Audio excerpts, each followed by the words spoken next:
तुकाराम तुकाराम नाम घेता कापे यम. धन्य तुकोबा समर्थ जेने केला हा पुरुषार्थ. जळी दगडा सहित वह्या, जळी दगडा सहित वह्या तारियेल्या जैशाला ह्या. धन्य तुकोबा समर्थ जेने केला हा पुरुषार्थ. मने रामेश्वर भट्ट द्विजा,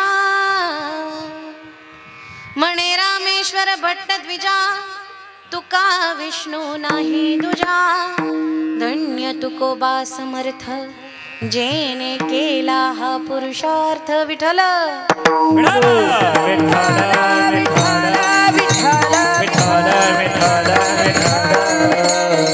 गुरुर्ब्रह्मा गुरुर्विष्णू गुरुर्देव महेश्वरा.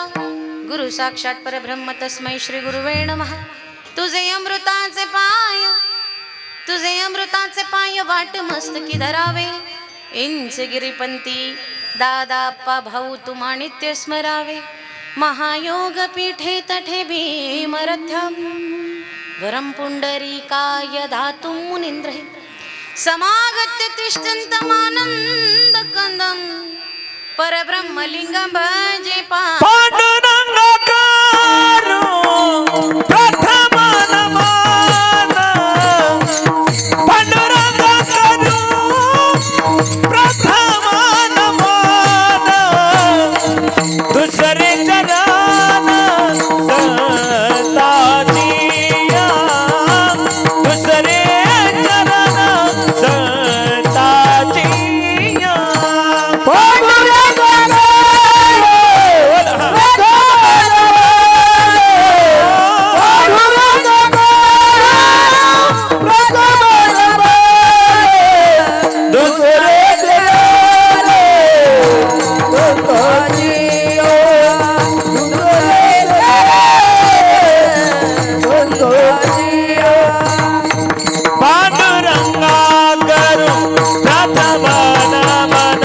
दुसरे चरण संतांचिया.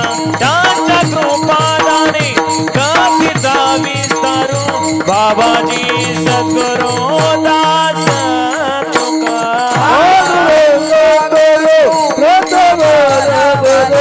दुसरे चरण संतांचिया कथिता विस्तारू बाबाजी सद्गुरू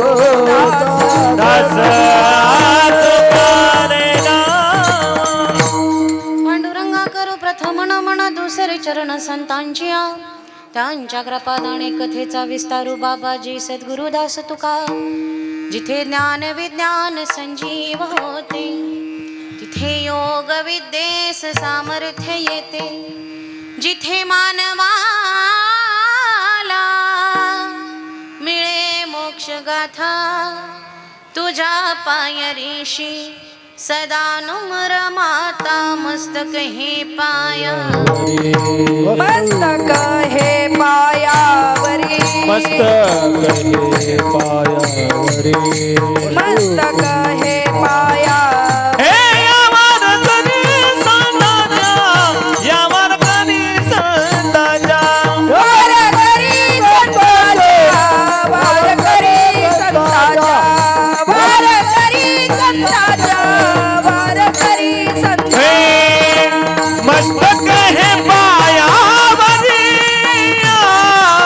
वार कधी संताजा, या वार कधी संताजा, हो वार कधी संताजा.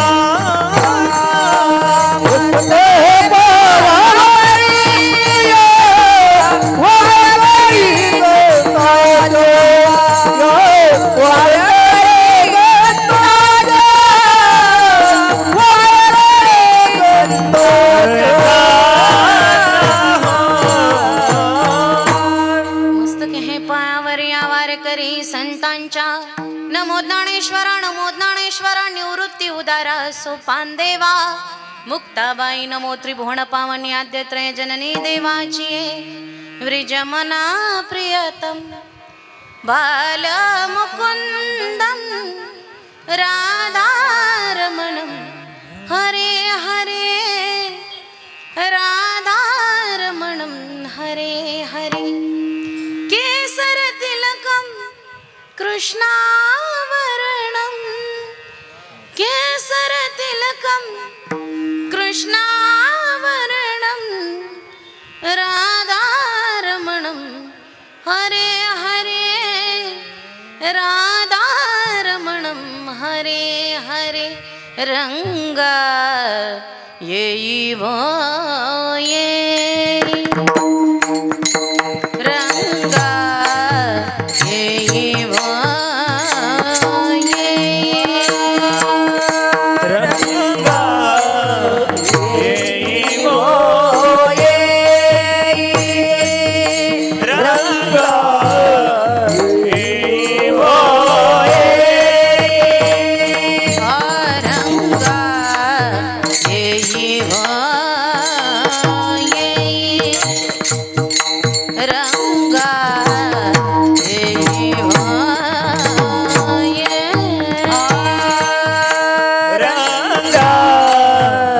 येईवो येई रंगा येईवो रंगा येईवो हा विठाई विठाई माझे कृष्णाई कान्हाई विठाई विठाई माझे कृष्णाई कान्हाई विठाई माझे कृष्णाई कान्हाई विठाई विठाई माझे कृष्णाई कान्हाई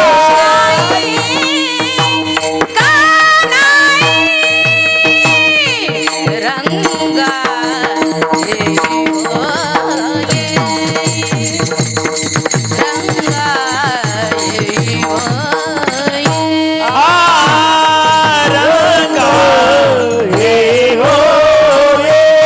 येई रंगा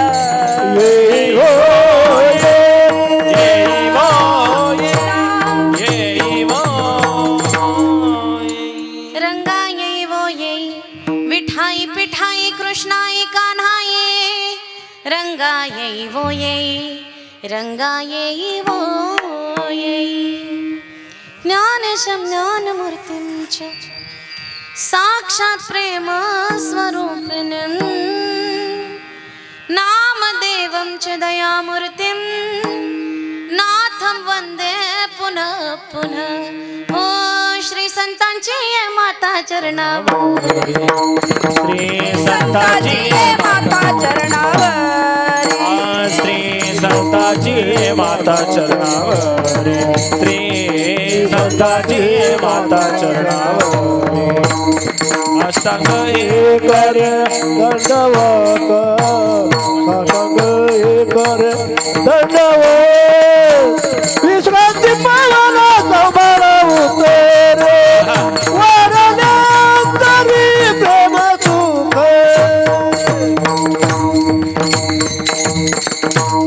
श्री संतांची ये माता चरणावरी हो मुठभर मावळे घेऊन लढला तो दुश्मनाला भिडला हो मुठभर मावळे घेऊन लढला तो दुश्मनाला भिडला अफजल खान काय त्यानं सिंहालाच फाडला अफजल खान काय त्यानं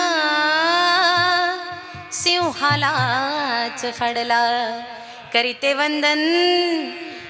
वंदन मी कुल दैवतेला वीर शिवबा संभाजी राजाला करीते वंदन मी कुल दैवतेला वीर शिवबा संभाजी राजाला करीत वंदन मी कुल दैवताला वीर शोभा संभाजी राजाना मुठभर मावळे घेऊन लढला तो दुश्मनाला भिडला मुठभर मावळे घेऊन लढला तो दुश्मनाला भिडला अफजल खान काय त्यानं सिंहाला मी फाडला अफजल खान काय त्यानं मला मी पडला करीतो वंदन करीतो वंदन करीतो वंदन मी कुलदैवताला वीर शुभा संभाजी राजाना करीते वंदन मी कुलदैवताला वीर शुभा संभाजी राजाना मर्द मराठ्याची पोलादी जात जणू काही चमचमत तलवारीच पात मर्द मराठ्याची शान त्याचा राखू अभिमान मर्द मराठ्याची शान त्याचा राखू अभिमान आय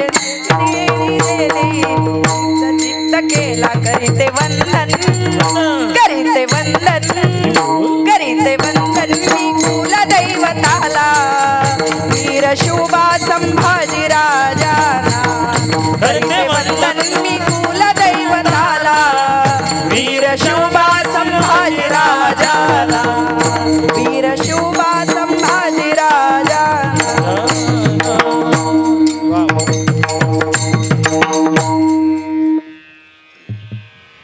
तुकाराम तुकाराम नाम घेता का पेयम धन्य तुकोबा समर्थ जेने केला हा पुरुषार्थ.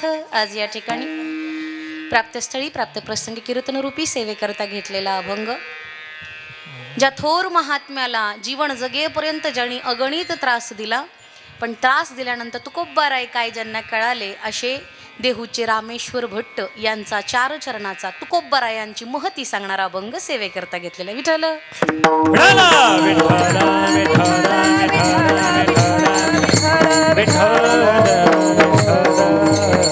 कीर्तनाला सुरुवात करण्यापूर्वी अल्पसा परिहार तो म्हणजे असा की हिंदवी स्वराज्य ग्रुप, श्रीकृष्ण तरुण मंडळ व स्वयंभू गणेश मंदिर, गवळीनगर, भोसरी, पुणे येथे गेली 20 वर्ष चालू असलेला हा अखंड हरिनाम सप्ताह, ज्यांच्या माध्यमातून हा सप्ताह चालू आहे ते मार्गदर्शक श्री पंडित आबा गवळी व हरिभक्तपरायण सदाशिव महाराज बोराडे यांच्या माध्यमातून हा अखंड हरिनाम सप्ताह चालू आहे. या सप्ताहाचे तसेच या कमिटीचे अध्यक्ष श्री गणेश शिवाजी गवळी, कीर्तन महोत्सव प्रमुख श्री बाळासाहेब कडुसकर, व्यवस्थापक श्री विजय दिलीप गवळी, श्री जितेंद्र सुभाष गवळी, श्री प्रतीक नंदू गवळी व श्री सचिन अशोक गवळी यांच्या सर्वांच्या माध्यमातून चालू असलेला हा अखंड हरिनाम सप्ताह. आणि या सप्त्याला अतिशय गुणीजन श्री मृदुंगवादक, गायक ताई, विणेकरी दादा, तुळशी वृंदावन घेतलेल्या ताई आणि संस्थेतील ही सगळी गोड विद्यार्थी व तुम्ही सगळे बसलेले सर्वजण. कीर्तनाची वेळ जरी 8:30 ते 10:30 असली तरी उशिरा कीर्तन चालू झालं तरी वेळेत अभंगाचा भावार्थ तुमच्यासमोर मांडण्याचा नक्कीच प्रयत्न करेन. विठ्ठल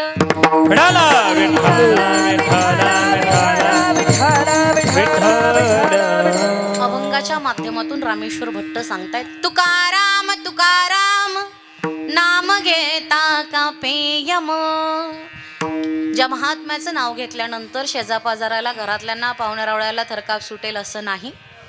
ज्याला सगळे घाबरतात असा यम, आणि यम ज्याला घाबरतो असे तुकाराम. तुकोबारायांचं नाव घेतल्यानंतर यमाला काप सुटतो असं रामेश्वर भट्टांनी सांगितले. पण कधी रामेश्वर भट्टांनी तुकोबारायांना अगणित त्रास दिला, आणि ज्या वेळेस तुकोबारायांचा खरा पुरुषार्थ माझ्या रामेश्वर भट्टांना कळाला त्यावेळेस त्यांनी तुकोबारायांची महती अभंगाच्या माध्यमातून सांगितली. धन्य तुकोबा समर्थ जेने केला हा पुरुषार्थ. कोणता पुरुषार्थ केला हो तुकोबारायांनी? जळी दगडा सहित वह्या, जळी दगडा सहित वह्या तारियेल्या जैशाला या. तुकोबारायांनी अभंग लिहिले, आणि अभंग लिहिण्याचं कारण काय, तुम्हाला अधिकार नाही अभंग लिहिण्याचं असं रामेश्वर भट्टांनी सांगितलं. आणि रामेश्वर भट्टांनी त्यांना वह्या बुडवायला सांगितल्या. वह्या बुडवल्यानंतर त्या काही दिवसाचं अनुष्ठान केल्यानंतर जशाच्या तशा पुन्हा माघारी आल्या.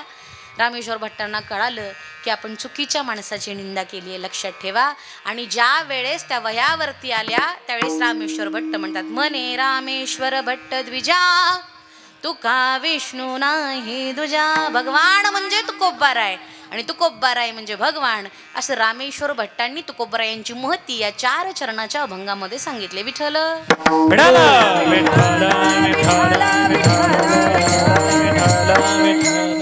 ज्याचं औचित्य साधून हा अखंड हरिनाम सप्ताह आहे तो तारखेपासून तिथीपर्यंत अशा पद्धतीचा जवळजवळ महिनाभर चालणारा हा अखंड हरिनाम सप्ताह गेली 20 वर्ष या प्रांगणामध्ये अतिशय चांगल्या पद्धतीने साजरा केला जातोय आणि माझ्या माहितीप्रमाणे गेली 5 वर्ष महिला कीर्तनकारांचा हा सप्ताह असतो. म्हणजे मी ज्यावेळेस आले आणि आल्यानंतर आम्ही त्या दादांच्या घरी बसलो होतो त्यावेळेस जे गवळी दादा आहेत त्यांनी सांगितलं की ताई, महिला सप्ताह ठेवण्याचं कारण फक्त एकच की मा जिजाऊंनी छत्रपती शिवाजी महाराजांसारखा अनमोल हिरा या महाराष्ट्राच्या मातीला दिला.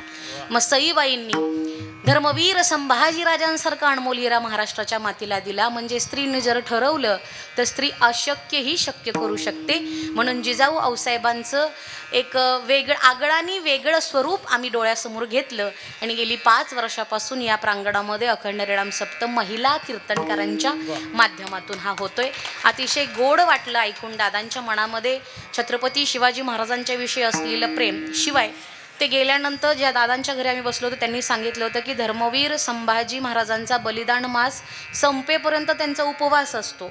शिवाय पायामध्ये ते चप्पल देखील घालत नाही. म्हणजे धर्माप्रती जाग राहणं काय म्हणतात हे दादांच्याकडून शिकायला काही हरकत नाही. महत्त्वाचं म्हणजे आत्ता छत्रपती शिवाजी महाराज लोकांना कळणं अतिशय जास्त गरजेचे आहेत. तुकोबराय म्हणजे ज्ञानोबा माऊली लोकांना कळणं अतिशय जास्त गरजेचं आहे. धर्म लोकांना कळणं अतिशय जास्त गरजेचे. ज्या तुकोबरायांना रामेश्वर भट्टांनी त्रास दिला ते तुकोबराय नेमके कोण? खरे तुकोबराय समाजापुढे आलेच नाही. गेल्या 20-22 वर्षांपूर्वी एक चित्रपट निघाला होता. त्या चित्रपटामध्ये तुकोबराय दाखवले होते. तुकोबरायांनी काय सांगितलं की बाबा, ज्यावेळेस लोहगडाच्या पायथ्याशी तुकोबरायांच्या कीर्तनाला शिवाजी महाराज गेल्यांच्या नंतर मुघलांचा वेढा पडला आणि मुघलांचा वेढा पडल्याच्या नंतर ज्यावेळेस बाबा कुठेच शिवाजी महाराज म्हणून तुकोबरायांनी कीर्तनातून भगवान परमात्म्याला विनंती केली, हे भगवंता, अरे धर्माचं रक्षण करणारा लाखांचा पोशिंदा जिवंत राहायला पाहिजे. तुकोबरायांनी भगवंताला विनंती केली. सगळीकडं शिवाजी महाराज दिसू लागले. मुघलांना शिवाजी महाराज कोण हे कळालं नाही, लक्षात ठेवा. मग मुघलांना शिवाजी महाराज कोण हे कळालं नाही. सगळीकडे शिवाजी महाराज दिसायला लागले. सगळीकडे बघितले शिवाजी महाराज दिसत आहेत. मुघल तिथनं निघून गेले. छत्रपती शिवाजी महाराजांनी तुकोबरायांना गुरु मानलं आणि म्हटले की तुमच्यामुळे माझा प्राण वाचला, तुम्हाला काय पाहिजे सांगा. तुकोबराय म्हटले मला काही सुद्धा नको, अरे तुम्ही जिवंत राहिला धर्माचं रक्षण करण्याप्रती मला याच्यामध्येच फार मोठं समाधान आहे. तुकोबरायांना कितीतरी वेळेला नजराणा पाठवला, स्वीकारला नाही तुकोबरायांनी. चित्रपटामध्ये जे दाखवलं ते मी तुम्हाला सांगते. तुकोबरायांनी तो नजराणा स्वीकारला नाही म्हणून तुकोबरायांच्या माघारी तो तुकोबरायांच्या पत्नीकडे नजराणा पाठवला. त्या चित्रपटामध्ये असं दाखवले की तुकोबरायांच्या पत्नीने दरवाजा लावला, पटापटा ती सगळी आभूषणे गळ्यात घातली आणि परत तिच्या मनामध्ये भीती निर्माण झाली की तुकोबरायांना कळालं तर काय होईल, म्हणून ती पुन्हा दागिने काढले, पुन्हा ताटात ठेवले, असं चित्रपटामध्ये दाखवले. पण हे साफ खोटे, लक्षात ठेवा. अरे तुकोबरायांच्या आधी भगवान परमात्म्याने तुकोबरायांच्या पत्नीला दर्शन दिले. जी पत्नी इतकी पवित्र आहे ती पत्नी सोन्याचा स्वीकार करेल का? पण खरा इतिहास लोकांच्यापर्यंत अजूनपर्यंत पोहोचला नाही. खरे तुकोबराय अजूनपर्यंत लोकांच्यापर्यंत पोहोचले. अरे कोण तुकोबराय? तुकोबरायांना लोकांनी सांगितलं का हो तुकोबराय भंडारा डोंगर झाला का, घरी घरी झाला का, ह्या डोंगरावर त्या डोंगरावर दिवस रात्र रामकृष्ण हरी विठ्ठल विठ्ठल करत असता, भगवंताच्या नामाने नामचिंतन करत असता. तुमच्या देवाला दिसत नाही का तुमची बायका पोरं उपवाशी आहेत? तुमच्या देवाला दिसत नाही का तुमची एक पत्नी अन्न करून गेली? तुमच्या देवाला दिसत नाही का तुमचा मुलगा गेला? तुमच्या देवाला दिसत नाही का तुमचा भाव घर सोडून गेला? त्यावेळेस तुकोबराय जे उत्तर देतात ते अतिशय गोडे. तुकोबराय म्हणतात, मी ही भक्ती करतो ते माझ्या समाधानासाठी. देवाने माझं बरं वाईट करावं हे देवाच्या हातात नाही, ते माझ्या कर्माच्या हातात आहे. देवाचं बरं वाईट, बरं देवाच्या हातामध्ये जर बरं वाईट करणं असतं तर देवाची बायको रुसून बसलेली देवाला आणता आली नसती का हो? सांगा मला, शक्य आहे की नाही? ते आणता आली असते. पण ह्या सगळ्या गोष्टी कर्माच्या अधीन आहेत. मला अजिबात देवावरती भार घालायचा नाही, ह्या गोष्टी सगळ्या कर्माच्या अधीन आहेत. तुकोबराय म्हणतात, कर्माने देवाला सुद्धा सुट्टी दिली नाही. मग तुम्ही आम्ही तर फार सर्वसामान्य माणसे, मला देवावर रुसायचा अधिकार नाही. देवावर काही मला कुणावरच रुसायचा अधिकार न लगे रुसावे अणिक बहुता आपुलिया संचिता वाचोनिया. आपल्याला रुसायचंय ना तर आपल्या नशिबावरती रुसायचं. आपल्या शेजाऱ्यावर, पाजाऱ्यावर, नवऱ्यावर, बायकोवर, मुलांच्यावर, बाळावर रुसण्याचा आपल्याला काहीच अधिकार नाही. ज्ञानोबरायांनी अतिशय कर्मावर गोड अभंग लिहिले आणि त्या अभंगामध्ये ज्ञानोबराय म्हणतात, कर्माने देवादिकाला सुद्धा सुट्टी दिली नाही. कर्मे श्रीराम वनवासा गेला, वनवास गेला, कर्मे दशरथ वियोगे मेला, कर्मे दशरथ वियोगे मेला.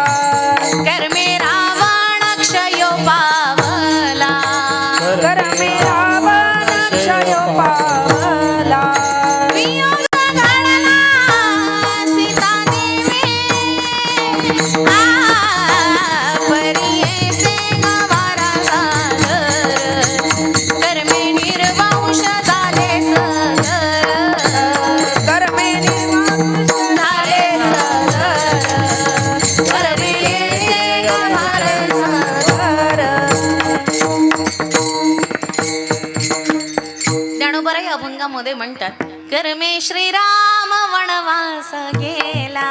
अरे जे प्रभू रामचंद्र या ब्रह्मांडाचा नायक, या ब्रह्मांडाचा धनी अवघ्या काही क्षणानंतर राजगादीवरती बसणार होते, त्या प्रभू रामचंद्रांना कुठे जावं लागले?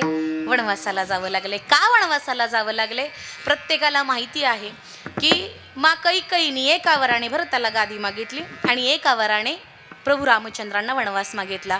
पण लक्षात ठेवा, जन्मदाती आई मा कौसल्या, पण मा कौसल्येपेक्षा तिळभर का होईना जास्त प्रेम मा कैकेयीचं प्रभू रामचंद्रांच्यावर होतं. परंतु प्रभू रामचंद्रांच्यावर प्रेम असणाऱ्या मा कैकेयीच्या आयुष्यामध्ये मंथरा नावाचं एक पात्र होतं आणि मंथरा नावाच्या पात्राने होत्याचं नव्हतं करायला सांगितलं. कैकेयीने ते ऐकलं आणि ते ऐकून प्रभू रामचंद्रांना वनवास मागितला. सांगायचं तात्पर्य, तुमच्या आमच्या जीवनामध्ये सुद्धा मंथरा नावाचं एक पात्र असतं. हाताच्या अंतरावर ठेवता आलं पाहिजे. ज्यांनी हाताच्या अंतरावर ठेवलं त्यांच्या आयुष्याचं सोनं झालं. प्रभू रामचंद्रांना वनवासाला जावं लागले. कर्मे दशरथ वियोगे मेला. राजा दशरथजीकडून श्रावण बाळाला बाण लागला. श्रावण बाळ ग्रतप्राण झाला आणि श्रावण बाळाच्या आई वडिलांनी राजा दशरथाला श्राप दिला, अरे तू राजा जरी असलास तरी अंतसमयी पाणी पाजण्यासाठी तुझ्याजवळ कुणी सुद्धा नसेल. राजा दशरथजींना 4 मुलं असताना अंतसमयी पाणी पाजण्यासाठी कुणी नव्हतं. कर्मे रावणाक्षयो पावला. ज्या रावणाला स्वर्गाला शिडी करायची होती, ज्या रावणाची संपूर्ण लंका सोडायची होती, त्या रावणाला सुद्धा कर्माने सुट्टी नाही दिली. त्या रावणाला सुद्धा प्रभू रामचंद्राच्या बाणाले स्वतःला ग्रतप्राण करावे लागले. मा सीतेला प्रभू रामचंद्रांच्या विरहामध्ये अशोक वाटिकेमध्ये कितीतरी दिवस रडावं लागले. परियेसे गव्हारा सादर, कर्मे निर्वंश झाले. सगळेच्या सगळे यादव निर्वंश झाले. एका चुकीमुळे सगळेच्या सगळे यादव निर्वंश झाले. तुकोबराय म्हणतात, ज्ञानोबरायांनी सांगितल्या, हो कुणाला सुद्धा सुट्टी नाही. मग मी तर हा जीव आहे, मी तर सर्वसामान्य जीव आहे, मला तरी सुट्टी का मिळेल? गतजन्मीचं माझं काहीतरी संचित असेल, ते संचित भोगल्याशिवाय मला सुट्टी देणार नाही. मग जर देव मला सुट्टी देणार नाही किंवा संचित मला सुट्टी देणार नाही, म्हणून मी देवाचं नामस्मरण करणं सोडून द्यावं हे मला पटत नाही. तुकोबरायांचं उदाहरण डोळ्यासमोर घ्या. आपल्या आयुष्यामध्ये जर काही अडचणी आल्या तर आपण 4-4 महिने देवपूजा नाही करत. देवाने माझं काय केलं? वाटोळं केलं. देव मोकळा आहे का कुणाचं वाटोळं करायला? मी मगाशीच सांगितलं, न लगे रुसावे अणिक बहुता आपुलिया संचिता वाचोनिया. आयुष्यामध्ये जर दुःख येत असेल, आपण भगवंताची पूजा करतोय, आळंदी पंढरपूरची वारी करतोय, गळ्यात पवित्र तुळशीची माळ धारण केली तरी आयुष्यामध्ये दुःख येत असेल तर तुकोबरायांच्या अभंगाचं एकच प्रमाण लक्षात ठेवा, भोगतो न घडे संचिता वाचोनी करावे ते मनी समाधान. करावे ते मनी समाधान. करावे ते मनी समाधान. करावे ते मनी समाधान. भोगतो न घाणे संचिता वाचोनी करावे ते मनी समाधान. करावे ते मनी समाधान. करावे ते मनी समाधान. भोगतो न घाणे संचिता वाचोनी करावे ते मनी समाधान. करावे ते मनी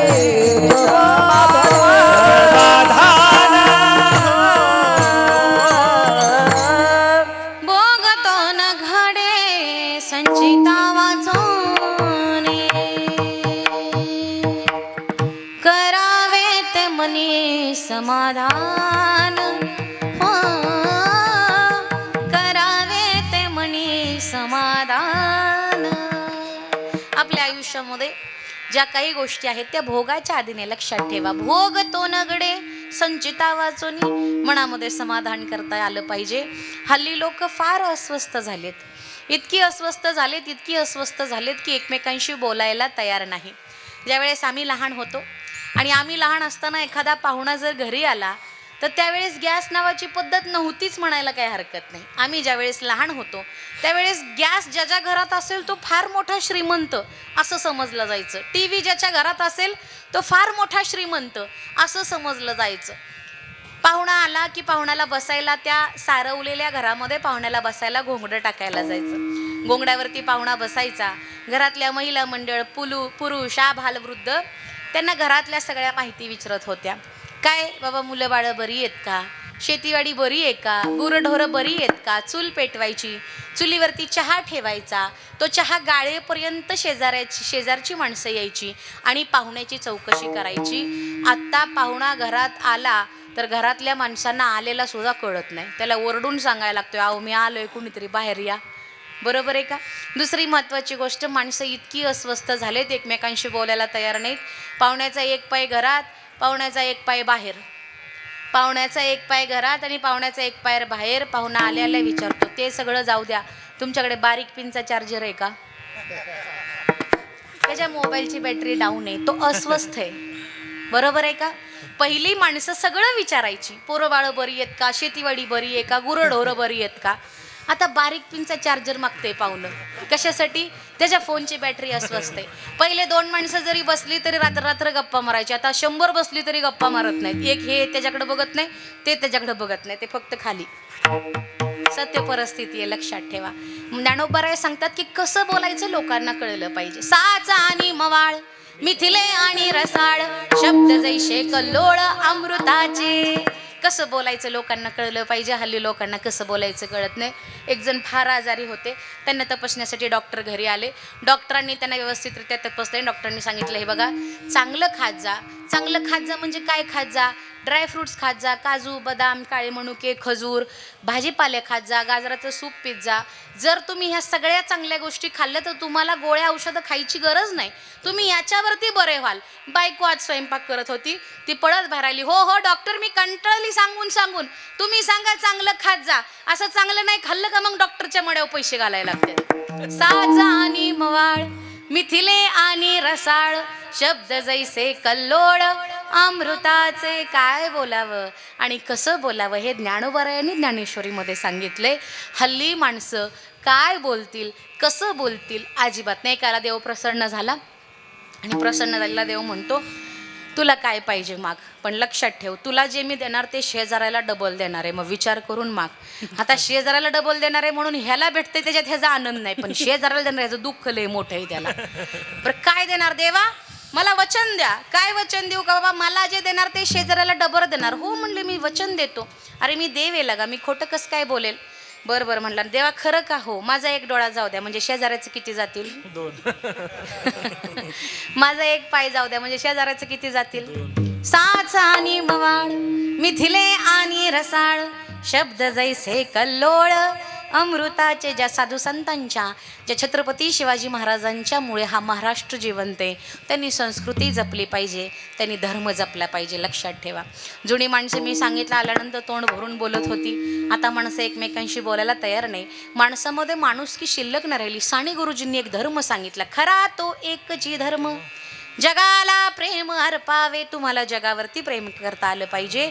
भगवंताच्या कृपेने जर तुमच्या दारामध्ये आभाळ कोसळत असेल, इकडे लक्ष देऊन ऐका, भगवंताच्या कृपेने तुमच्या दारामध्ये आभाळ कोसळत असेल तर तुम्हाला बादलीभर तरी पाणी दुसऱ्याला देता आलं पाहिजे. भगवंताच्या कृपेने तुमच्या दारामध्ये धान्याच्या राशी लागल्या असतील, ओंजळवर तरी धान्य तुम्हाला दुसऱ्याला देता आलं पाहिजे. लक्षात ठेवा, स्वतःसाठी जगणारं जीवन म्हणजे मनुष्य जीवन नाही. स्वतःसाठी जगता जगता इतरांच्यासाठी जगणं म्हणजे मनुष्य जीवन आहे. महिला मंडळ आपल्या डोक्यावरचा पदर, नाकातली नथ, कपाळावरचं कुंकू, पुरुषांच्या ओठावरची मिशी, दारातली तुळस आणि मंदिरावरचे कळस कुणामुळं जिवंत आहेत?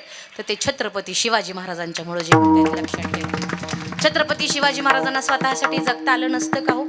स्वतःसाठी जगले नसते का ते?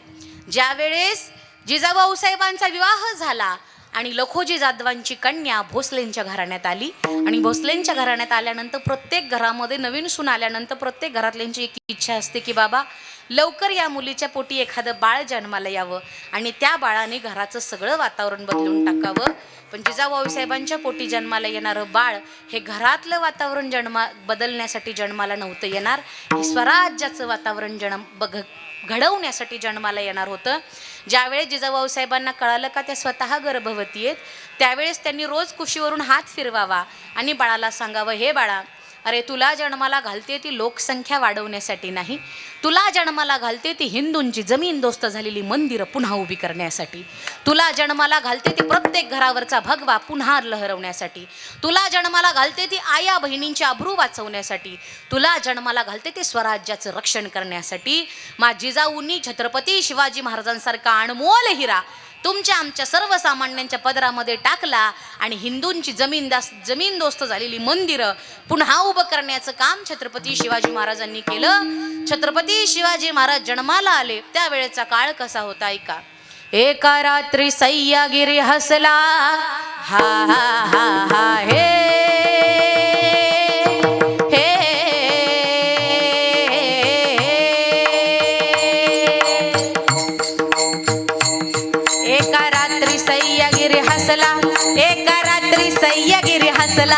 एका रात्री सह्यागिरी हसला हसताना दिसला आनंद त्याला कसला झाला उमगे ना मानवा.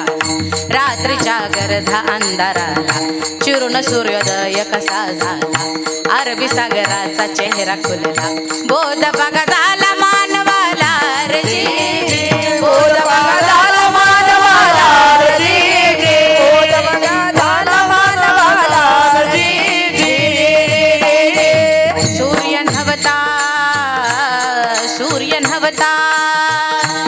सूर्य नव्हता शिवबा जन्मले हा हा हा हा हे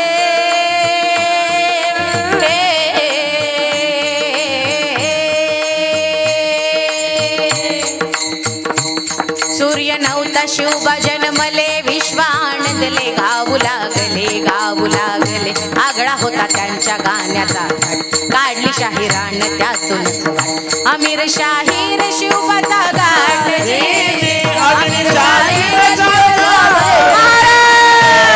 प्रौढ प्रताप पुरंदर, प्रणयिनी धुरंधर, गोब्राह्मण प्रतिपालक, क्षत्रिय कुलावतंस, महाराज आदिराज, राजा शिवछत्रपती महाराज की जय, वीर संभाजी महाराज की जय, हिंदू धर्म की जय, गौ माता की जय, नमः पार्वती पते हर हर हर हर.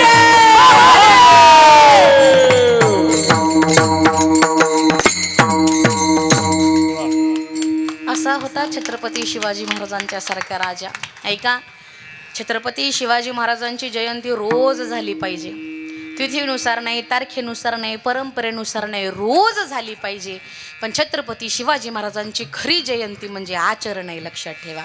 छत्रपती शिवाजी महाराज जोपर्यंत आपल्या आचरणामध्ये येत नाहीत तोपर्यंत जयंती साजरी झाली नाही आणि होऊही शकत नाही. ज्यावेळेस रस्त्यावरून चालणारी प्रत्येक स्त्री प्रत्येक पुरुषाला बघून स्वतःला एकदम निवांत समजेल किंवा स्वतःला अजिबात तिच्या मनामध्ये कुठल्याच प्रकारचा प्रश्न निर्माण होणार नाही, त्या दिवशी खरी छत्रपती शिवाजी महाराजांची जयंती या महाराष्ट्रामध्ये साजरी झाली म्हणायला काही हरकत नाही. लक्षात ठेवा, छत्रपती शिवाजी महाराज लोकांना कळाले पाहिजेत, म्हणजे तुकोबराय लोकांना कळाले पाहिजेत, म्हणजे ज्ञानोबराय लोकांना कळाले पाहिजेत. अरे ज्ञानोबरायांनी ज्ञानेश्वरी सारखा पवित्र ग्रंथ तुमच्या आमच्या सर्वसामान्यांच्या पदरामध्ये टाकताना महाराज म्हणतात, एथ उरले माझे पायी कमळ. माझे आजोबा नेहमी विनोदाने एक गोष्ट बोलायचे आणि ते फार जुन्या काळातले कीर्तनकर असल्यामुळं समजा एखादा मृदुंगवादक मृदुंग वाजवताना बोल चुकले किंवा एखादे गायक गाताना गायनाची चाल चुकले, त्यावेळेस काहीच नाही बोलायचे, पण कीर्तन झाल्यानंतर त्याच्या खांद्यावरून हात फिरवायचे आणि त्याला समजून सांगायचे, बाळा असं नाही असं, बाळा असं नाही असं. पण ते मला असे म्हणायचे की आमचा काळ तसा होता, पण तुमचा काळ जर तुम्ही कुणाला चुकलंय म्हणला ते म्हणाल हे घ्या तुमचा पकवास, हे घ्या तुमचा टाळ आणि हे घ्या तुमचा इना. आजपासून सप्त्याला नाही येणार. नाही नाही नाही नाही नाही, अजिबात नाही. लक्षात ठेवा, ज्ञानोबरायांनी ज्ञानेश्वरी लिहिली आणि आपल्याला ज्ञानेश्वरी तुमच्या आमच्यासारख्या सर्वसामान्याच्या पदरामध्ये टाकताना ज्ञानोबराय म्हणतात, एथ उरले माझे पायिकपण. किंवा पसायदान लिहिलं, सर्वसामान्यासाठी पसाय दिलेलं. महाराज म्हणतात, जो जे वांछील तो ते लाहो, ज्याला जे जे द्यायचे ते ते दे. ज्ञानोबराय गोड अभंग लिहितात, ऋणू झुनू रे भ्रमरा, सांडी तू अवगुणू रे भ्रमरा. भ्रमर म्हणजे भुंगा. भुंगा ज्या वेळेस एखाद्या लाकडाला होल पाडायचा प्रयत्न करतो त्यावेळेस आरपार त्याच्यातून बाहेर जातो. इतक्या अचूक पद्धतीनं तो काय करत असतो, त्या लाकडाला होल पाडत असतो. पण ज्या वेळेस सायंकाळ होते आणि मध गोळ्या गुलमोहर गोळ्या करण्यासाठी गेलेला भुंगा ज्यावेळेस कमळ स्वतःला बंद करून घेतो, लाकूड तोडणारा भुंगा कमळ मात्र तोडू शकत नाही. ज्ञानोबराय म्हणतात, ऋणू झुनू रे ऋणू झुनू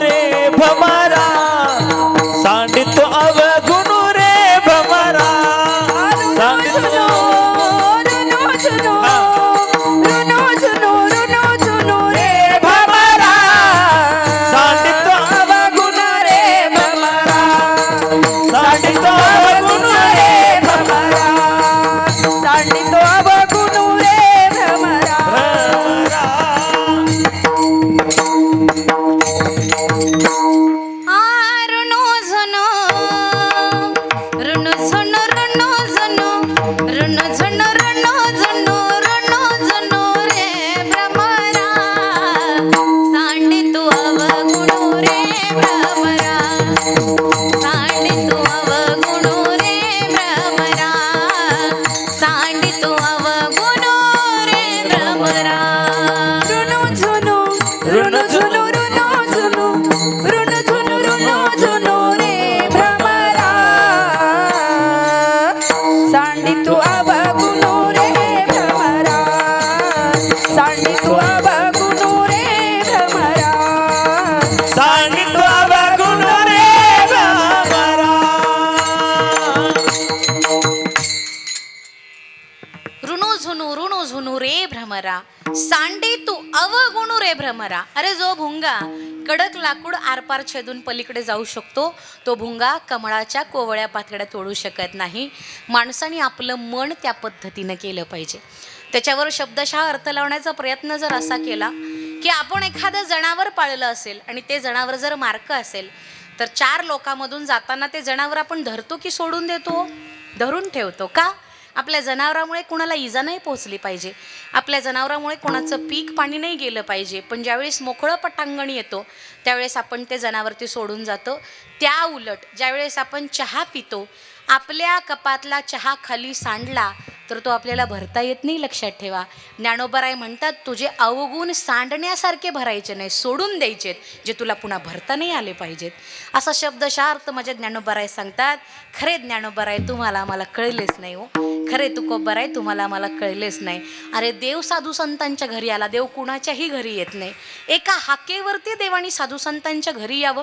एका हाकेवरती देवानं माझ्या जनाबाईच्या डोक्यातल्या देवानी उवा काढल्यात. काय केलंय हो जनाबाईनी? काहीच नाही केलं. दिवस रात्र फक्त देवाच्या नावाने शिव्या दिल्यात जनाबाईंनी. पण भक्तीचं नातं इतकं श्रेष्ठ होतं की त्या भक्तीच्या नातामध्ये शून्य स्वार्थ होता, शून्य स्वार्थ. एक दिवस जनाबाईकडं आपला नवरा जातोय हे देवाच्या बायकोला कळालं. म्हणलं काही जरी झालं तरी आज नवऱ्याला आल्यानंतर विचारलं, बाबा तू जातोयस कुठं ते मला सांग. राग आलेल्या रखमाबाई घरामध्ये बसल्यात, दारात बसल्यात आणि देवाची वाट बघतात की आत्ता देव आल्या आल्या मी देवाला विचारणार, अहो काय नातं आहे तुमचं आणि जनाबाईचं? कशासाठी रोजच्या रोज जनाबाईकडे जायचं असतं? काय गरज असते जनाबाईकडे जाण्याची? काही जरी झालं तरी मी आल्यानंतर विचारणार. रागाने लालबुंद झालेले डोळे रखमाबाई दारामध्ये उभ्या आहेत आणि दारामध्ये उभ्या असलेल्या रखमाबाईंना ज्यावेळेस भगवान परमात्मा दिसले त्यावेळेस रखमाबाई म्हणतात, कमानी दरवाजाला रुक्मिणीचे दोन्ही हात, कमानी दरवाजाला रुक्मिणीचे दोन्ही हात, खरं सांगा विठ्ठला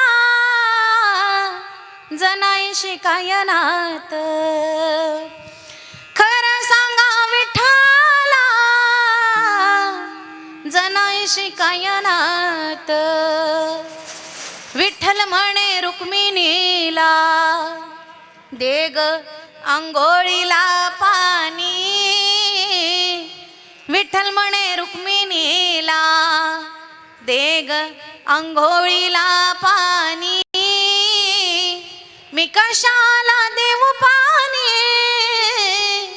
जनी तुमची पटराणी मी कशाला देऊ पाणी जनी तुमची पटराणी कमानी दरवाजाला रुक्मिणीचे दोन्ही हात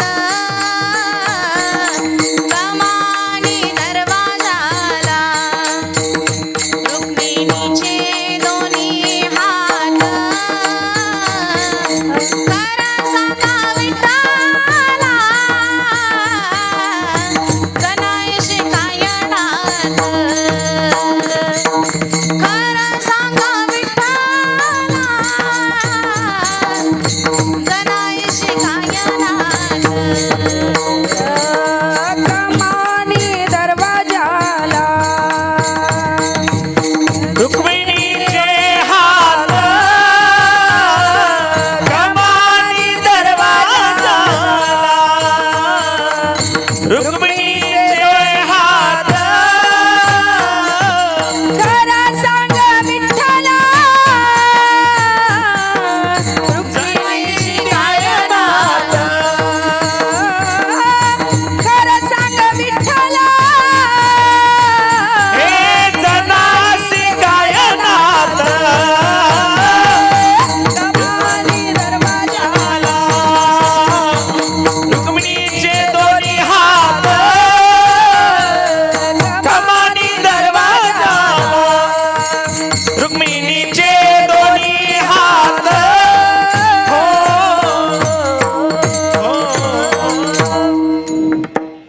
रागवलेल्या रखमाबाई भगवंताला विचारतात काय नातं आहे तुमचं आणि जनाबाईचं मला काही मागू नका जनाबाईला मागा जे मागायचं आहे ते त्यावेळेस देवाने सांगितलं ग रखमा तुझी शपथ घेऊन सांगतो ग एका बापाचं आणि मुलीचं जितकं पवित्र नातं असतं ना त्याहीपेक्षा पुढचं एक पाऊल नातं माझं आहे माझी विनंती आहे तुला भक्तावर माझं निष्पाप प्रेम आहे भक्ताचं माझ्यावर निष्पाप प्रेम आहे इथून पुढं भक्ताच्या आणि माझ्या नात्यावरती प्रश्नचिन्ह नको रखमाबाईंनी भगवंताच्या चरणावर नतमस्तक होऊन भगवंताला वचन दिले देवा तुमच्या भक्तांना जेव्हा कधी गरज लागेल ना तेव्हा मी स्वतःहून पहिल्यांदा तिथं पोचेल तुम्ही मागून आला तरी चालतील तुकोबाराय यांच्या घरी गर्भवती असणाऱ्या स्त्रीला मदत करण्यासाठी देवाची बायको 15 दिवस येऊन राहिले हे भक्तीचं आणि देवाचं नाते ज्या सुखा कारणे देव वेडावला ज्या सुखा कारणे देव वेडावला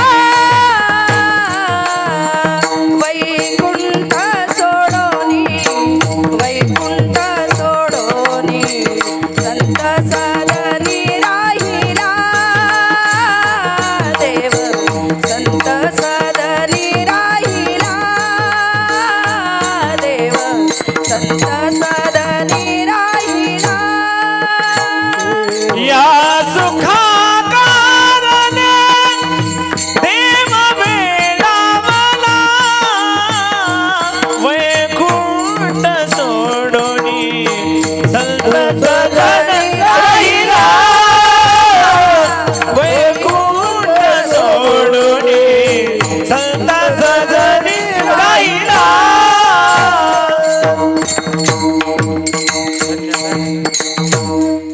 ज्या सुखा कारणे देव वेडावला वैकुंठ सोडोनी संत सदनी राहिला भगवंत सगळं सोडून संतांच्या घरी राहिलाय पण देवाची बायको तुकोबाराय यांची पत्नी गर्भवती असताना तुकोबारायाच्या पत्नीला मदत करण्यासाठी आल्यात लक्षात ठेवा वचनाची पूर्ती झाली आणि भगवंतानी वचन दिलेलं भगवंताला रखमाई मातेने की देवा ज्यावेळेस तुमच्या भक्तांना तुमची गरज असेल ना तुम्ही जरी नाही आलात तर पहिल्यांदा मी पोहोचेन अशा तुकोबरायांना रामेश्वर भट्टांनी अगणित त्रास दिलाय, लक्षात ठेवा. इतका त्रास दिलाय, पण तुकोबरायांना दिलेला त्रास रामेश्वर भट्टांनी स्वतःच्या मनाने न देता देहू गावातल्या लोकांनी त्यांच्या कानावरती घातलं आणि तुकोबरायांना त्रास द्यायला सांगितला. आणि तुकोबरायांना त्रास दिल्यानंतर हळूहळू तुकोबराय नक्की काय आहेत हे ज्या वेळेस रामेश्वर भट्टांना कळालं, त्यावेळेस रामेश्वर भट्टांनी अभंग लिहिला आणि अभंगाच्या प्रथम चरणामध्ये त्याचं वर्णन केलं. तुकाराम तुकाराम तुकाराम तुकाराम तुकाराम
तुकोबारायांचं नाव घेतल्यानंतर यमाला सुद्धा थरकाप सुटतो, असे तुकोबाराय आहेत, लक्षात ठेवा. पण तुकोबाराय कळेपर्यंत रामेश्वर भट्टांनी अगणित त्रास दिलाय तुकोबारायांना. लक्षात ठेवा, दगडाला सुद्धा देवपणी येतं, पण आधी त्याच्यासाठी घाव सोसावे लागतात, टाके सोसावे लागतात. माझ्या तुकोबारायांनी अगणित टाके सोसले आणि गाथा आपल्या पदरात दिला. शास्त्रामध्ये एवढं सांगितलंय, 4 कोटी 1 लक्षाचा शेवट सांगुनिया साच गेला तुका, एवढं सांगितले. पण असे कितीतरी अभंग आहेत जे तुमच्या आमच्या पदरामध्ये नाही आहेत. तुकोबारायांनी आयुष्यातला प्रत्येक प्रसंग गाथेमध्ये उतरवलाय. ज्ञानोबारायांनी ज्ञानेश्वरी लिहिली, तुकोबारायांनी गाथा लिहिली. मी नेहमी सांगते की हल्लीच आम्ही कीर्तनाच्या माध्यमातून महाराष्ट्रभर फिरतो, गेल्यानंतर बरीच लोक असं म्हणतात की ताई, आमचा मुलगा आमची मुलगी डिप्रेशनमध्ये जाते. डिप्रेशनमध्ये जाण्याचं कारण काही ठाऊक नाही. बरं, ते कारण पण असं असतं की त्या कारणाला शून्य किंमत असते बरं का. डिप्रेशनमध्ये जाण्याचं सुद्धा कारण नसतं. पण ऐका, तुमच्या कुटुंबामध्ये, तुमच्या मित्रमंडळींमध्ये, तुमच्या शेजारी पाजारी असं कोण व्यक्तिमत्व असेल का जे डिप्रेशनमध्ये जाते, या गादीवरती उभं राहून खात्रीपूर्वक सांगते, त्या व्यक्तीच्या हातामध्ये ज्ञानेश्वरी ठेवा. वयाच्या पहिल्या ओवीवरून, म्हणजे ज्ञानोबारायांच्या ज्ञानेश्वरीच्या पहिल्या ओवीवरून शेवटच्या ओवीपर्यंत फक्त बोट फिरवायला सांगा. अर्धी ज्ञानेश्वरी संपायच्या आत स्वतःला संपवण्याचा निर्णय निघून जाईल. एवढी मोठी ताकद माझ्या ज्ञानोबारायांच्या ज्ञानेश्वरीमध्ये. पण तुझं आहे तुझं पाशी परी तू जागा चुकलासी. अरे, सगळं आपल्यापाशी रे, पण आपलं आपण झाकून ठेवतोय आणि आपण दुसऱ्याचं काय बघतोय, उलगडून बघतोय. लक्षात ठेवा, शास्त्र असं सांगतं, ज्याच्या घरामध्ये पवित्र गाथा, पवित्र ज्ञानेश्वरी आहे, ज्याच्या घरामध्ये आईवडिलांची सेवा केली जाते, ज्याच्या घरातली स्त्री हस्ती आहे आणि ज्याच्या दारापुढं तुळशी वृंदावने, ते घर स्वर्ग मानलं जातं. नुसता असण्याला एवढी किंमत आहे, मग वाचण्याला केवढी मोठी किंमत असेल सांगा. नामा म्हणे श्रेष्ठ ग्रंथ ज्ञानदेवी एकतरी अनुभवावे, एकतरी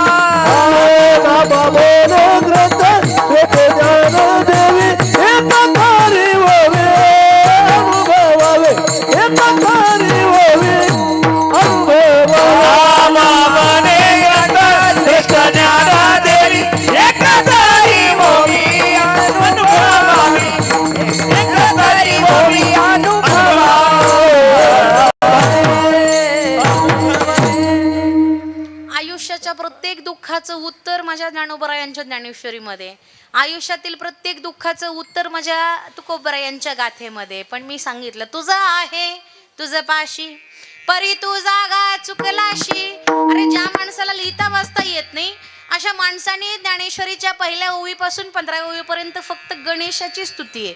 आपण ज्या प्रांगणामध्ये बसलोय ते स्वयंभू गणेशाचं मंदिर आहे, बरोबर आहे का?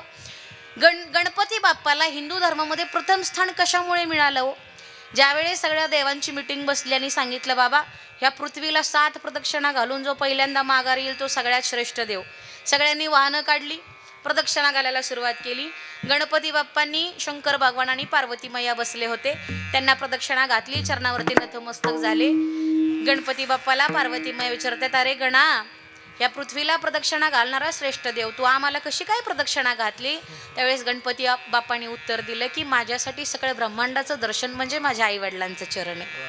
माय बाप केवळ काशी तेने न जावे तीर्थाशी किंवा सखाला तीर्थाची धुरी जे का माता पितरी. गणपती बाप्पांनी सांगितलं की माझ्यासाठी सगळं ब्रह्मांडाचं दर्शन म्हणजे माझ्या आई वडिलांचं चरण आहे. परिणाम हिंदू धर्मामध्ये कोणतंही शुभ कार्य करायचं असेल तर सगळ्यात पहिले कुणाची पूजा करतात?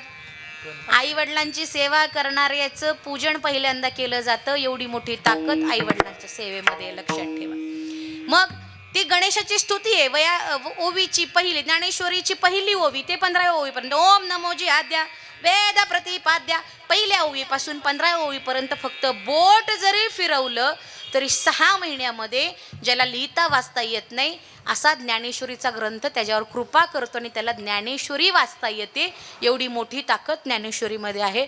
अनुभव घ्यायचा असेल तर घ्या, नाही तुम्हाला अनुभव घ्यायची काय गरज आहे? तुम्ही ज्ञानोबरायांच्या कुशीतली माणसं आहे, लक्षात ठेवा. नशीबवान आहे तुम्ही की तुम्ही ज्ञानोबरायांच्या कुशीमध्ये आहात, तुम्ही तुकोबरायांच्या कुशीमध्ये आहात. असं नशीब घेऊन जन्माला आलाय तुम्ही. बाकी इतकं छान नशीब आहे. आळंदी जवळ आहे, देहू जवळ आहे. तुकोबरायांचं दर्शन घेत चला, ज्ञानोबरायांचं दर्शन घेत चला. आयुष्यातलं दुःख कुणाला न सांगता जर भगवान परमात्म्याला सांगितलं तर 2 डोळ्यातून दुःख कधी गळून जातं हे सुद्धा कळत नाही. इतरांना सांगायची गरज नाही. दुःख हे भगवंताला सांगितलं पाहिजे, कारण की भगवंत नावाची व्यक्ती आपलं दुःख ऐकून घेतो आणि स्वतःपर्यंत मर्यादित ठेवतो. पण या जगातली माणसं आपलं दुःख रडून ऐकतात आणि लोकांना हसून सांगतात, लक्षात ठेवा. त्याच्यामुळं आपलं दुःख हे फक्त भगवान परमात्म्याला सांगा. तुम्ही माझ्या ज्ञानोबरायांच्या कुशीतली माणसे, तुम्ही माझ्या तुकोबरायांच्या कुशीतली माणसे. कधी गेलात आणि भगवंताला बघितलं तर दुःख डोळ्यातून गळून गेलं सुद्धा कळणार नाही. एवढी मोठी ताकद माझ्या ज्ञानोबरायांमध्ये, एवढी मोठी ताकद माझ्या देहूच्या तुकोबरायांमध्ये. विठ्ठल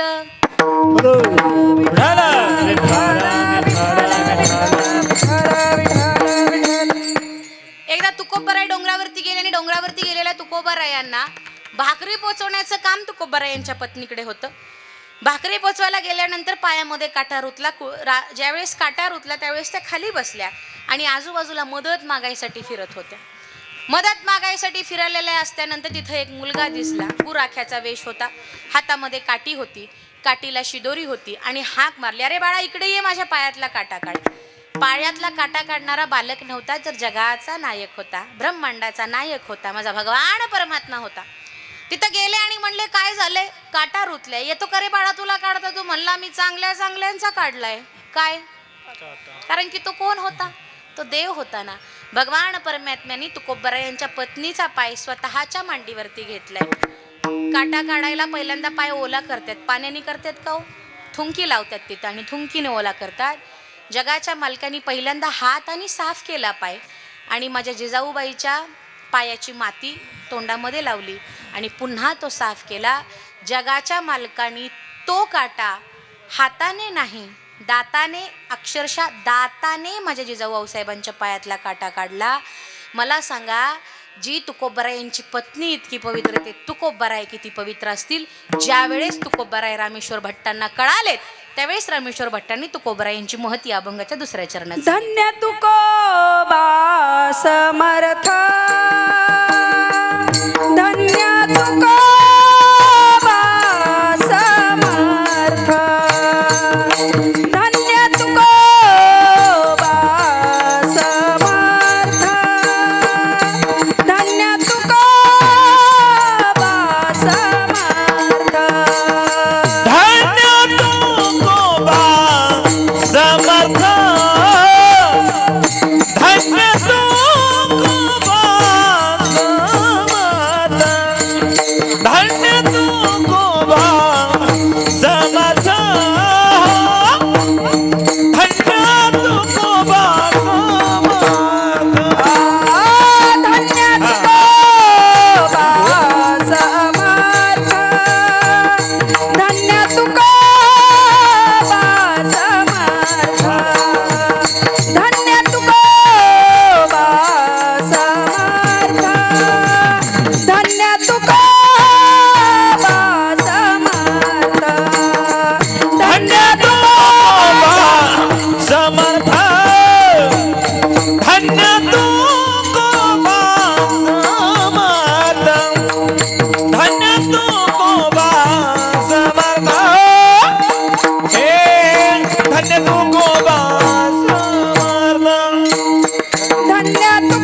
धन्य तुकोबा समर्थ धन्य तुकोबा समर्थ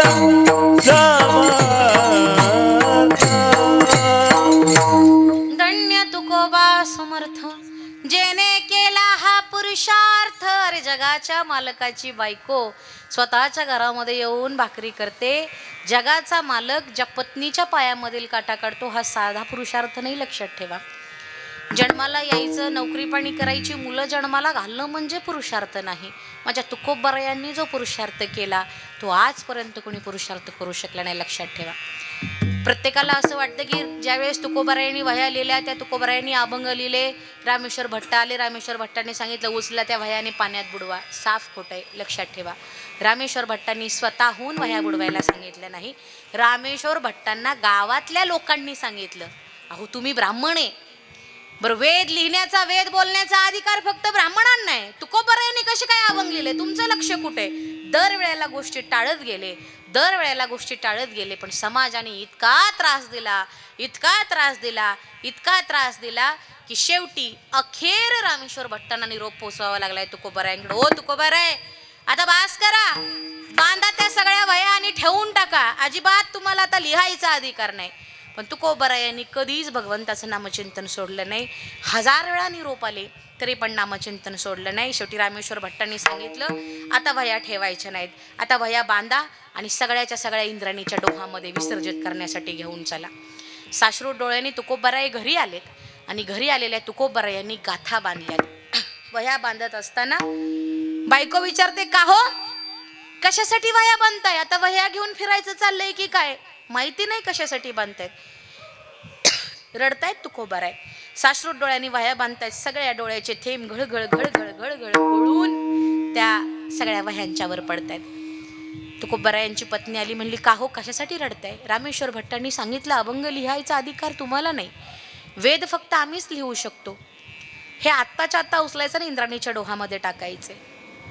हातापाया पडायला लागली तुकोबरायांची पत्नी, चौकटीमध्ये उभी राहिली. धनी, मी तुम्हाला या वह्या बुडवून देणार नाही. अगं का देणार नाहीस? रामेश्वर भट्टांचा आदेश आहे, मला जावं लागेल, मला ह्या वह्या बुडवाव्या लागतील. धनी, या वह्यांच्या पायात 4-4 दिवस माझी पोरं उपवाशी झोपलेत. या वह्यांच्या पायामध्ये स्वतः मी कितीतरी वेळा उपवाशी झोपले. या वह्यांच्या पायामध्ये तुम्हाला सूद सुद्धा नाही, बायकोकडे एकच लुगडे. ह्या वह्या मी तुम्हाला बुडवून देणार नाही. अहो आंघोळ करण्यासाठी जावं, अर्ध लुगडं धुवावं, अर्ध लुगडं वाळेपर्यंत बसावं, पुन्हा अर्ध लुगडं लपेटून घ्यावं, पुन्हा ते अर्ध धुवावं आणि पुन्हा ते अर्ध वाळावं. असं कर्मदरी नशीब घेतलं आणि तुमच्यासोबत संसार केला. तुम्ही वह्या बुडायला निघाला.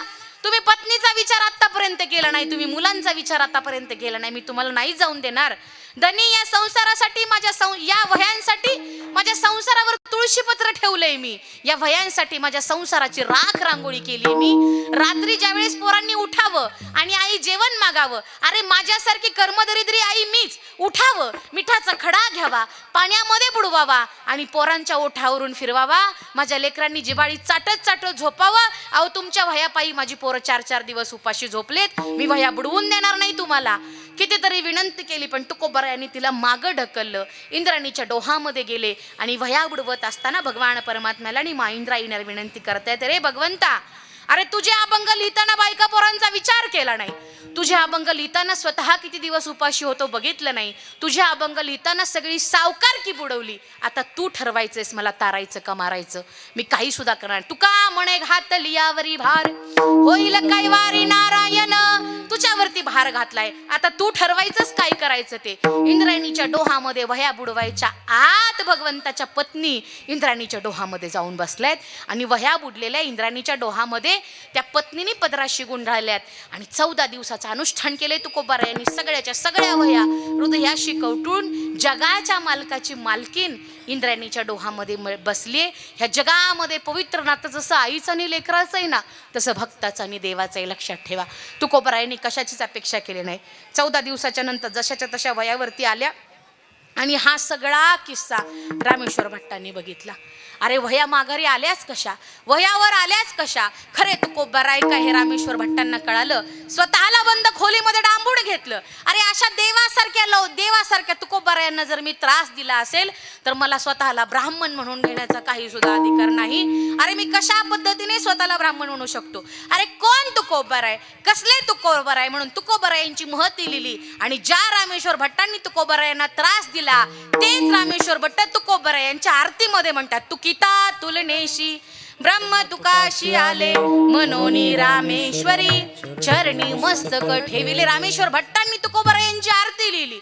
आणि तुकोबारायांच्या आरतीचं शेवटचं पद लिहिताना स्वतःच्या जवळ असलेल्या त्या बाटलीतली शाई संपली. आता शेवटचं पद लिहायचं कसं. अरे खरे तुकोबाराय लोकांना दाखवायचे कसे म्हणून पेनाच्या टोकाने स्वतःच्या मांडीमध्ये रोवून घेतलं आणि रक्ताने शेवटचं चरण ठेवलं. तुकिता तुलनेसी ब्रह्म तुकासी आले मनोनी रामेश्वरी चरणी मस्तक ठेविले आरती तुकारामा स्वामी सद्गुरु धामा आरती तुकारामा.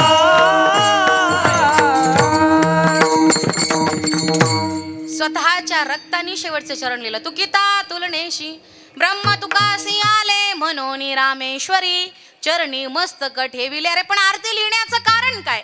तुकोबारायांच्या वया जशाच्या तशा बुडल्या पण तुकोबारायांच्या वया जशाच्या तशा एकही अक्षर न भिजता एकही पान न फाटता वरती आल्या. त्या अर्थी तुकोबाराय सर्वसामान्य नाही. तुकोबारायांच्या वया जशा वरती आल्या तसं अभंगाच्या 3ऱ्या चरणात जणी दगडा सहित भया जणी दगडा सहित भया हो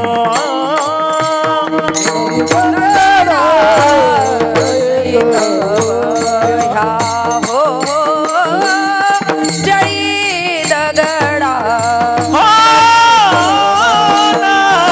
जणी दगडा सहित भया जणी दगडा सहित भया जरी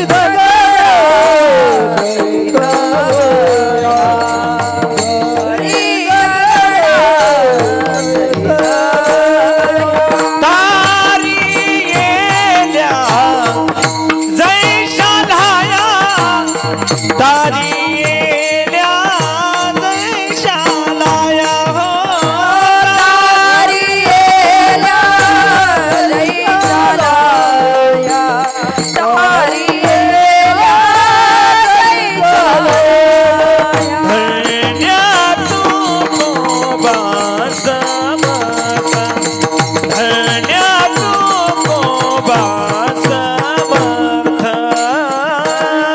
तू गोबा समर्थ धन्य तू गोबा समर्थ समर्थ जळी दगडा सहित वह्या तारी येल्या जैशाला ह्या.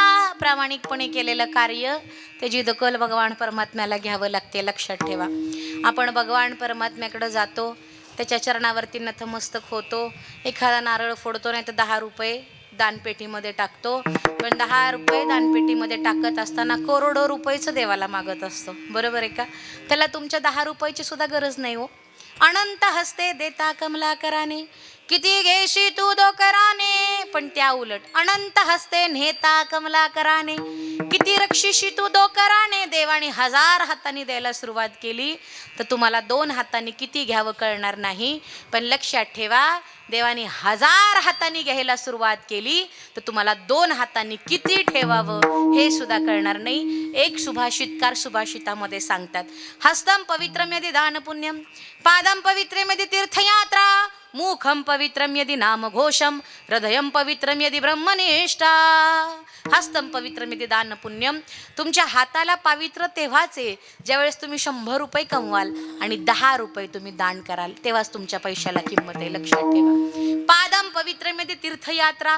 या पायाने इकडं तिकडं न जाता जर तुम्ही तीर्थाला गेला तर त्या पायाला पवित्र आहे. हृदयम पवित्रम यदि ब्रह्मनिष्ठा. या हृदयामध्ये तुम्ही इतरांच्यावर प्रेम केलं तर साक्षात भगवान परमात्मा तुमच्या हृदयामध्ये येऊन राहत असतो. पण कधी ज्या वेळेस तुम्ही द्यायला शिकाल त्यावेळेस तुम्हाला प्रेमही करता आलं पाहिजे आणि तुम्हाला दानही करता आलं पाहिजे. माझ्या तुकोबरायांनी शेवटपर्यंत फक्त आणि फक्त भगवंताचं चिंतन केलं. भगवंताचं चिंतन करत असताना समाजाने इतका त्रास दिला तरी पण त्रासाला जुमानले नाहीत. फक्त आणि फक्त भगवंताचं चिंतन केलं. बाकी काही माणसं, एकदा आम्ही वारीला चाललो होतो आणि वारीला चालल्यानंतर एक बाबा होते. बाबांना म्हणलं बाबा चला वारीला. बाबा म्हणले नको बाबा, घरी आमच्या शेतीवाडी आहे, गुरंढोर आहेत, ते ठेवून कसं काय यायचं यात्रेला. आम्ही कसं तरी त्यांना कन्व्हिन्स केलं. म्हणलं बाबा चला हो, माणसाने जीवनामध्ये एकदा तरी येऊन आळंदी पंढरपूरची वारी केली पाहिजे. काय नाही केलं तरी चालेल पण आळंदी पंढरपूरची वारी केली पाहिजे. आम्ही मगाशी गाडीतून येताना आमच्या सोबत जे त्यांनी मला प्रश्न विचारला, आज काय धुळवड आहे आज नाही का. त्यांनी मला विचारलं का हो ताई, माळकऱ्यांचा कुठला सण असतो का. धुळवड सण माळकऱ्यांचा नाही, बरोबर आहे का. धुळवड सण वेगळ्या लोकांचा आहे. का हो धुळवड सण म्हणजे माळकऱ्यांचा कुठला सण असतो का. माझ्यासोबत आणखीन एक मुलगा, त्यांनी गोड उत्तर दिलं, माळकऱ्यांचा सण म्हणजे आमची वारी, बाकी आमच्यासाठी तीच दिवाळी आणि तोच दसरा. अजिबात नाही. अहो घरी 2-2 लाखाच्या गादीवर झोप येत नाही पण वारीला चिखलात झोपते माणूस. हे समाधान कुठं आहे, कुठं सुद्धा नाही. लक्षात ठेवा, पंचपक्वानाचं जेवण जरी घरी असलं तरी खाऊ वाटत नाही पण कच्चा जरी वारीत भात असला तर पोट भरून हाणतंय माणूस आणि रामकृष्ण हरी म्हणत चालतंय. हे सुख फक्त वारीत आहे, लक्षात ठेवा. वारीच्या पलीकडे हे सुख कुठंच नाही. त्यांना म्हणलं लाव चला वारीला. नको ताई, घरी गुरंढोरं आहेत, शेतीवाडी आहेत, घरातली मला सोडणार नाहीत. का सोडणार नाहीत, बायको नाही सोडणार. अहो विनंती करा ना बायकोला. अगं ताई म्हणतात वारीला जायचंय, जाऊ का. नाहीच, 1 महिनाभर मागं लागले नाहीत. शेवटी मी फोन केला, म्हणलं सोडा हो ताई, वारीला सोडा. म्हणलं वारीमध्ये सुख समाधान असते. जसं मोबाईलची बॅटरी चार्ज केल्यानंतर मोबाईल 1 दिवस चालतोय तसं आमची बॅटरी आम्ही एकदाच महिनाभर चार्ज करतो वारीत. वर्षभर ती डाऊनच होत नाही. एवढी मोठी ताकद कशात आहे, आळंदी पंढरपूरच्या वारीत आहे, लक्षात ठेवा. मग ती बिचारी कशी तरी तयार झाली वारीत. इथं वारी पुढे गेल्यानंतर 5-5 मिनिटाला फोन, काय हो बरं चाललंय का, जेवला का, खाल्लं का, पिलं का. वारीत खायला आणि प्यायला कमीच नसते, काही कमी नसते वारीमध्ये खायला प्यायला. 4 मुक्काम दिंडी पोहोचली. 4थ्या मुक्कामाला फोन आला, तुम्हाला मी म्हणली होती ना जायचं नाही तुम्ही वारीला. अगं झालं काय, काय नाही म्हणले, तुम्ही वारीला गेला ना आपली म्हैस मेली, माघारी फिरा म्हणली. वारीनं आपलं वाटोळ केलं, आपली म्हैस मेली. अहो वारीमुळं वाटोळं झालं आणि वारीमुळं म्हैस कुठं मरत असते का. मी मगाशी सांगितलं, अन्न मान धन येतो प्रारब्धा अधीन. तुमच्या आयुष्यामध्ये मिळणारं अन्न, तुमच्या आयुष्यामध्ये मिळणारा मान आणि तुमच्या आयुष्यामध्ये मिळणारं धन हे प्रारब्धामध्ये असावं लागतं. प्रारब्धामध्ये नसेल तर तुम्ही कितीही प्रयत्न केला तरी ते तुम्हाला मिळणार नाही, लक्षात ठेवा. एक वारकरी होते आणि ते वारकरी सप्ताह चालू होता भोसरी गावातला. सकाळी काकडा झाल्यानंतर ज्ञानेश्वरी पारायण झाल्यानंतर प्रवचन, हरिपाठ, कीर्तन, भजन 8 दिवस न चुकता दादांनी हा सगळा नेम केला. सकाळी काल्याच्या दिवशी लवकर उठले, स्नान संध्या केली, गंधबिंद लावला आणि निघाले. त्यावेळेस बायको म्हणते, का हो कुठं निघाला. म्हणले अगं तुला माहीत नाही का भोसरीमध्ये सप्ताह चालू आहे. हो मग आज काल्याचं कीर्तन आहे. हो मग मी काल्याच्या कीर्तनाला निघालोय. बायको म्हणली, तुम्ही काल्याच्या कीर्तनाला जाण्याबद्दल माझा अपवाद नाही पण तुम्हाला शुगरचा त्रास आहे. भेंडीची भाजी आणि चपाती केली आहे, 2 घास खा, तुम्हाला शुगरची गोळी आहे, तुम्ही 2 घास खा आणि जातो. म्हणला बाई मी वारकरी आहे, तुला माहिती नाही का मी काल्याच्या पंक्तीलाच जेवतो. माळकरी आणि वारकरीमध्ये जमीन आसमानचा फरक आहे महाराज. हल्लीच्या माळकरांना एकादश कवा असते ती सांगितल्यावर कळते. काय हो केलं का फराळ, काय आज एकादश देण्यातच नाही, कालवण भाकरी खाल्ली. अरे काय माळकरी आणि वारकरी याच्यामध्ये लय मोठा फरक आहे महाराज. म्हणले बाई मी वारकरी आहे, भात जरी असला तरी पंक्तीवरच जेवणार. माळकऱ्यात आणि वारकऱ्यात लय मोठा फरक आहे. आता म्हणले मी पंक्तीवरच जेवणार. अहो माझा ऐका, शुगरचा त्रास आहे तुम्हाला, मला काही ऐकायचं नाही. भात जरी असला तरी मी पंक्तीवरच जेवणार, कारण की काल्याचं कीर्तन म्हणजे समारोपाचं कीर्तन, काल्याचं कीर्तन म्हणजे महाप्रसादाचं कीर्तन, मी तिथंच जेवणार. तिथं गेल्यानंतर त्याला कळालं की महाराजांची गाडी पंक्चर झाली आणि महाराज ट्रॅफिकमध्ये अडकलेत. महाराजांना यायला 11:30 वाजायच्यात. बिचाऱ्याच्या मनात पाल कुचकुचली. बायकोचं ऐकलं असतं तर. ज्याला शुगर आहे त्यालाच माहीत भुका लागल्यावर काय बोंब होती ती. खरं आहे की नाही, ज्याला शुगर आहे त्यालाच माहीत. भगवंताच्या कृपेने आम्हाला नाही झाली पण कीर्तन करायला लवकर होणार. एकदा आम्ही घरी गेलो होतो आणि त्या मावशीने चहा आणला करून आणि मी म्हणलं अहो नको मावशी, मला प्रवास करावा लागतो, चहानं पित्त होता. अहो नको, अहो घ्या थोडा घ्या. बरं म्हणलं मोकळा कप आणा. म्हणलं तुमच्या मालकांना द्या ना. नको म्हणली, का त्यांना शुगर आहे. मग म्हणलं महाराज मरू द्या. महाराज चहा पिऊन मरू द्या म्हणलं, तुमच्या नवऱ्याची शुगर नाही वाढली पाहिजे. म्हणजे काय असं आहे बघा विषय का. ते बिचारं म्हणलं बाबा बायकोचं ऐकलं असतं तर बरं झालं असतं. महाराज आले, महाराजांचं आदरातिथ्य झालं, पंचपदी झाली, भगवान परमात्म्याचं चरित्र सुरू झालं. 11:45 महिला मंडळ, 11:45 भगवान परमात्म्याचं चरित्र सुरू झालं. महाराज एकला संपेल का. खेळतो येण्याची खेळावा, नटतो येण्याची नटावर. ते भगवान परमात्म्याचं चरित्र आहे. कीर्तन संपायला 2:30 वाजले. ह्याच्या मनात 10 वेळा पाल कुचकुचली, बायकोचं ऐकलं असतं तर बरं झालं असतं. 2 वाजता कीर्तन संपलं. काल्याचं कीर्तन म्हणजे समारोपाचं कीर्तन. मृदुंगमण्याचा सत्कार, येणेकऱ्याचा सत्कार, गायकाचा सत्कार, सिस्टीमवाल्याचा सत्कार, कॅमेरावाल्याचा सत्कार. ह्या सगळ्या राड्याला 3 वाजल्या. बायकोचं ऐकलं असतं तर बरं झालं असतं. बरं, माणसाला कीर्तनात कसं बसायचे 1000 वेळा सांगायला लागते, पण पंक्तीला आगे मुड, बाये मुड, पिछे मुड, डाये मुड, पंगत तयार. ते कार्य करते म्हणते आता बाया खालचं उचलू तरी द्या, तरी ऐकत नाही आपण. पंगत तयार. बरं, हे वारकरी नैवेद्य दाखवल्याशिवाय जेवणार नाही. मग नैवेद्य दाखवायला पाणी पाहिजे. तिकडं टाकीव पाणी भरायला गेलं तर पंगत तुडूम, कुठंच जागा नाही त्याला. तिथे एक म्हातारं माणूस होतं. म्हाताऱ्या माणसाला विनंती केली, बाबा मला शुगरचा त्रास आहे, माझा हातपाय कापायला लागलं, सारखा पलीकडं. बायको सांगत होती पण तिचं ऐकलं नाही. म्हातारं चांगलं होतं, म्हाताऱ्यानं बसाय जागा दिली. पत्रावळ्या वाढल्या, भातवाल्यानं भात वाढायला सुरुवात केली. भात भात भात ह्याच्यापाशी येईपर्यंत भात, भाजी भाजी भाजी ह्याच्यापाशी येईपर्यंत भाजी, लापशी लापशी लापशी ह्याच्यापर्यंत येईपर्यंत लापशी. बघता काय पंगत उठली पण गाड्याला भात नाही भेटला. बायकोचं ऐकलं असतं तर आता मला इकडं बसणार नाही, आता इकडं बसतो. इकडच्या अंगावर बसलं तर कार्यकर्त्यांनी पुकारलं, हे पहा प्रमाणापेक्षा जास्त गर्दी झाली आणि तुम्ही इकडून वाढायला सुरुवात केल्यामुळे इकडची माणसं उपाशी उठल्यात. आता इकडून वाढायचं बंद करा, आता इकडून वाढा. भात भात भात ह्याच्यापाशी येईपर्यंत भात, भाजी भाजी भाजी ह्याच्यापाशी येईपर्यंत भाजी संपली. लापशी लापशी लापशी ह्याच्यापर्यंत येईपर्यंत लापशी संपली. बघता काय दुसरी पंगत उठली, गाड्याला भात नाही भेटला. म्हणलं आता इकडेही बसणार नाही, इकडेही बसणार नाही, आता मधीच बसणार. मधी बसला. नियोजकांनी पुकारलं, हे पहा प्रमाणापेक्षा गर्दी झाल्यामुळं भात संपलाय, शिजाय अर्धा तास लागेल तर वर थांबा. ह्याला राग आला. मला बायकोचं ऐकलं असतं तर बरं झालं असतं. बाहेर गेला, कामानीपाशी चपल्या घातल्या. घरी जाणार तेवढ्यात दारात एक भिक्षुक आला. बायकोनं भाकरीचा तुकडा मोडला, होतं नव्हतं तेवढं पुसून वाढलं त्या भिक्षुकाला. म्हणले आता हे तर काल्याच्या कीर्तनासनं जेवून येणार आहेत, मग कशाला उगाच ठेवावं, एखाद्याच्या मुखात जात असलं तर जावं.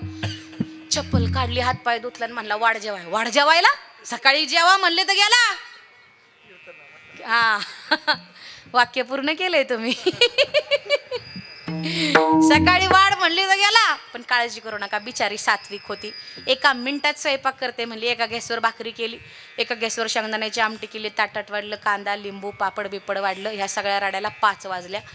दारापुढं बसला, जेवला. 1 घास मोडणार, भाजीत बुडवणार, तोंडात घालणार. तेवढ्यात दारात एक माणूस आला. मला आबासाहेब काही जीवाला वाटतं का नाही. का हो काय झालं. म्हणलं अमक्या तमक्याची म्हातारी मिली, त्याला भजन कराय. बरं, आता तो नुसता माळकरी होता का कुस करून खायला, तो वारकरी होता ना. गावामध्ये त्याचं महत्वाचं विशेष वजन होतं. ताट पुढं सारले, तिथं गेला. आणि तिथं गेल्यावर कळालं म्हातारीचा लोक ट्रॅफिकमध्ये अडकला, यायला 12 वाजतेल्या. मला बायकोचं ऐकलं असतं तर बरं झालं असतं. कशी बशी म्हातारी मार्गी लावली.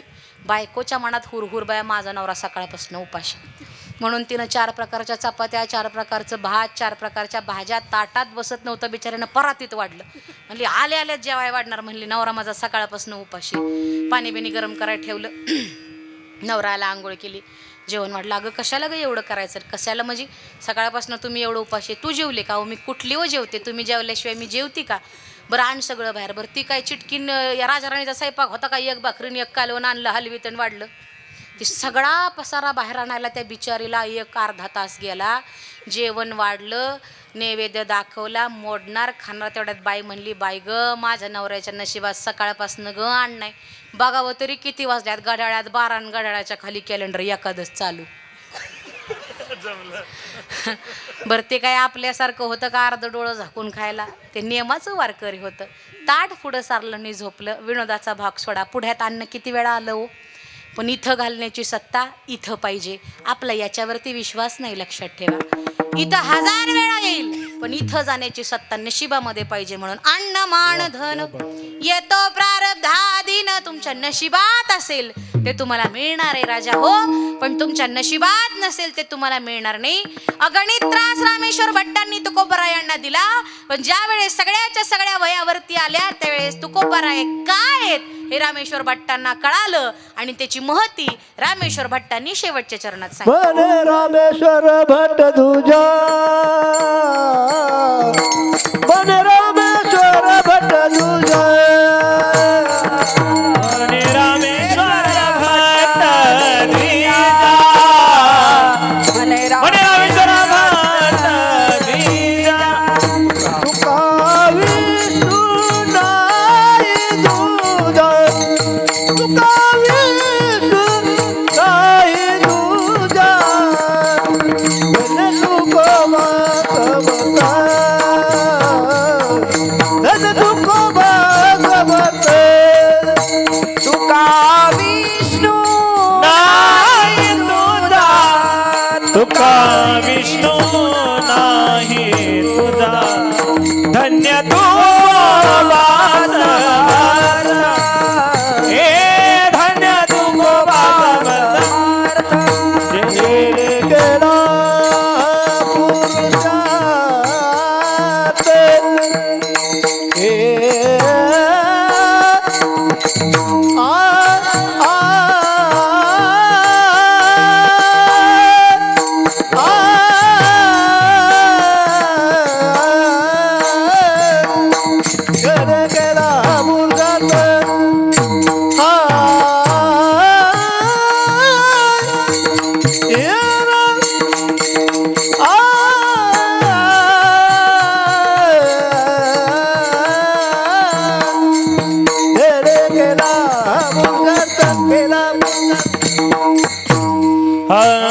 जेने केला हा पुरुषार्थ,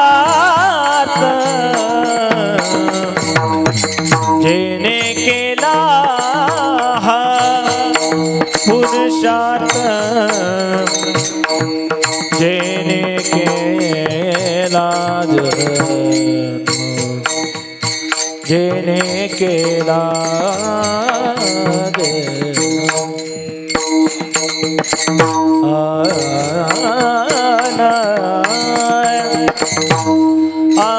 जेने केला आद जन केला हा पुरुषात पुरुषात पुरुषात आदना हा नादना जन केला हा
पुरुषार्थ धन्य केला हा पुरुषार्थ याने केला हा पुरुषार्थ धन्य तुकोबाचा हे धन्य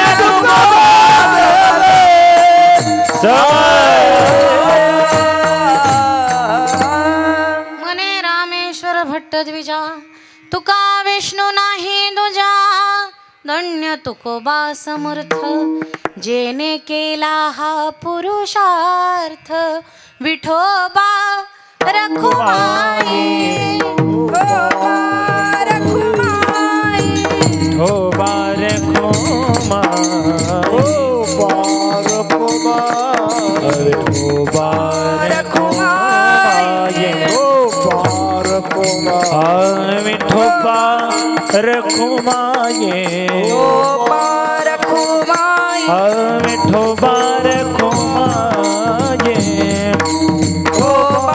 रखुमाई विठोबा रखुमाये बोला जय जय विठोबा चला चला चला हो बार खोमा जय विठोबा रखुमाई बार खोमा जय जय विठोबा रखुमाई हो बार खोमाये विठोबा रखुमाई बार खोमाये जय जय विठोबा रखुमाई हो बार खोमाये विठोबा रखुमाई दार खोमाये जय जय विठोबा रखुमाई बार खोमाये विठोबा रखुमाई बार खोमाये विठोबा रखुमाई बार खोमाये जय जय विठोबा रखुमाई बार खोमाये जय विठोबा रखुमाई बार खोमाये जय विठोबा रखुमाई विठोबा रखुमाये विठोबा रखुमाई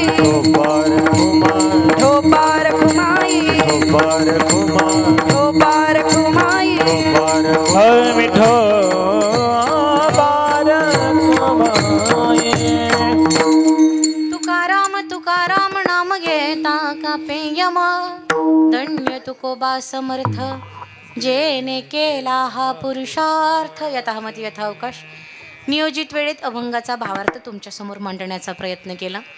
जे काही चुकीचं असेल मी तुमच्या सर्वांचं बालक समजून पोटामध्ये घाला.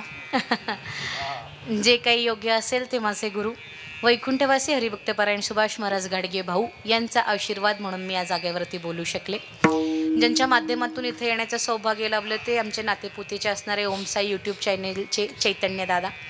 त्यांच्या माध्यमातून इथे संपर्क झाला आणि त्यांच्या माध्यमातून इथे येण्याचं सौभाग्य लाभलं. मी गवळीदादांचं मनापासून आभार व्यक्त करते की इतकं गोड नियोजन तुम्ही करताय आणि सगळ्यात महत्त्वाचं म्हणजे महिलांप्रती तुमचं असलेलं आदर्शस्थान म्हणजे तुमच्या मनामध्ये महिलांच्या प्रती असलेली एक भावना का बाबा माझे जिजाऊंनी जसं छत्रपती शिवाजी महाराज घडवले तसं या कीर्तनाच्या माध्यमातून या महिला मंडळींना काहीतरी करावंसं वाटेल, स्वतःसाठी जगता जगता दुसऱ्यांच्यासाठी जगावंसं वाटेल म्हणून अतिशय गोड पद्धतीचं नियोजन दादांनी केलं. दादांना भगवान परमात्मा दीर्घायुष्य प्रदान करो. अतिशय गोड मृदुंग ज्यांनी वाजवले त्या दोन्हीही मृदुंगमणीचं मी मनापासून आभार व्यक्त करते. अतिशय गोड गायनाची साथ केली ते आमचे महाराज असतील, ताई असतील, मी तुमचं मनापासून आभार व्यक्त करते. तुळशीवाल्या ताई न धरता तुळशी घेऊन उभ्या राहिल्या, ती खरं तर ही लई मोठी कसरत आहे. तुमचंही मनापासून आभार व्यक्त करते. ज्यांच्या माध्यमातून माझा आवाज महाराष्ट्रभर पोचणार आहे ते आमचे यूट्यूबवाले वारकरी विचारधारा यूट्यूब चॅनलचे सर्वेसर्वा, त्यांचं देखील मनापासून आभार व्यक्त करते. अतिशय गोड पद्धतीची सिस्टीम ज्यांनी लावली सिस्टीमवाल्या दादांचं देखील मनापासून आभार व्यक्त करते. अगदी शेवटपर्यंत त्यांना सांगावं लागलं नाही अशी सिस्टीम लावा तशी सिस्टीम लावा, अतिशय गोड सिस्टीम लावली. ही सगळी संस्थेतली मुलं. बाळांनो कोणत्या संस्थेतले? अरे वा, चैतन्य कालिफनाथ वारकरी शिक्षण संस्था आळंदी. छान. तुम्ही महाराज? वा वा, गोड. मुलं ज्यावेळेस टाळ घेऊन उभे राहतात, टोपी घालतात, उपरणं घेतात, पांढरी शुभ्र कपडे, टाळ्या पावल्या खेळतात, प्रमाण देतात, त्यावेळेस बसलेल्या माणसांना असं वाटतं काय पोरं आहेत ना, असं वाटतं. पण ऐका, आपण ज्यावेळेस धान्य काढतो कणगीतून बाहेर आणि कणगीतून धान्य बाहेर काढल्यानंतर ज्यावेळेस सुपात घेतो आणि पाकडायला सुरुवात करतो त्यावेळेस चांगलं दळाय देतो का मात्र दळाय देतो? चांगलं. मात्र कोंबड्यासनी असते, नाहीतर कचऱ्याच्या डब्यात असते. पण लक्षात ठेवा, आमच्या पदरात कोणी चांगलं टाकत नाही. आमच्या पदरात लोक मात्र टाकतात, पण लक्षात ठेवा, त्या मात्र्याचं हिरं करायचं काम वारकरी संप्रदाय करतो. अशीच मुलं तयार होत नाही, त्याच्यामागं फार मोठे कष्ट असतात. प्रत्येक आईवडील आपल्या मुलांच्यासाठी करतात, ते कर्तव्य असेल दादा, पण माझ्या आईवडिलांनी माझ्यासाठी केले ते उपकार आहेत आणि त्या उपकारातून मी कधीच उतराई होऊ शकत नाही. माझ्या लग्नाला 18 वर्ष झाली, पण मला माझ्या स्वतःचं मूलबाळ नाही. माझी आई, माझे वडील म्हटले, अगं एक मुलगा झाला तर एक मुलगा तुला आई म्हणेल. आज मी तुला 20 मुलांची आई करतो. सर्वसामान्य कुटुंबातील 20 मुलं मी मोफत सांभाळते आणि ती मुलं मला आई म्हणतात. पदराला मायेची झालर असेल तर बाईला कळा न देता आई पण बहालवतं ते तुमच्या पुढं उभं आहे. कुणी मला विचारलं तुझ्याकडं काय आहे, तर मी स्वाभिमानाने सांगेल, या त्या 20 वर्षामध्ये वारकरी संप्रदायाची धुरा खांद्यावर घेऊन फिरणारी 20 पोरं माझ्याकडे आहेत. माझ्यासारखी श्रीमंत मीच आहे. माझे वडील म्हणले, अगं जन्म दिला तर 2च पोरं आई म्हणतील, आज जगाची आई होण्याचं सौभाग्य तुला लाभलंय. एवढं सोपं नाही. सर्वसामान्य कुटुंबातील 20 मुलं आम्ही मोफत सांभाळतो. सेवा सूर्य गुरुकुल या नावाने माझी वारकरी शिक्षण संस्था आहे आणि त्या वारकरी शिक्षण संस्थेमध्ये माझी 5वी पिढी येत आहे. माझे पंजोबा कीर्तनकार होते, माझे वडील कीर्तनकार होते, माझे चुलते कीर्तनकार होते, माझा भाऊ कीर्तनकार आहे, मी स्वतः कीर्तनकार आहे आणि माझा भाचासुद्धा आता कीर्तन शिकतोय. लक्षात ठेवा, म्हणजे आमची 6वी पिढी तयार होते. हा सद्गुरूंचा आशीर्वाद आहे. या मुलांच्या संगोपनासाठी जर कोणाला मदत करायची असेल तुम्ही आवर्जून करू शकता. कीर्तन वेळेत सुरू झालं नाही तरीही वेळेत संपवायचं मी काम केलं.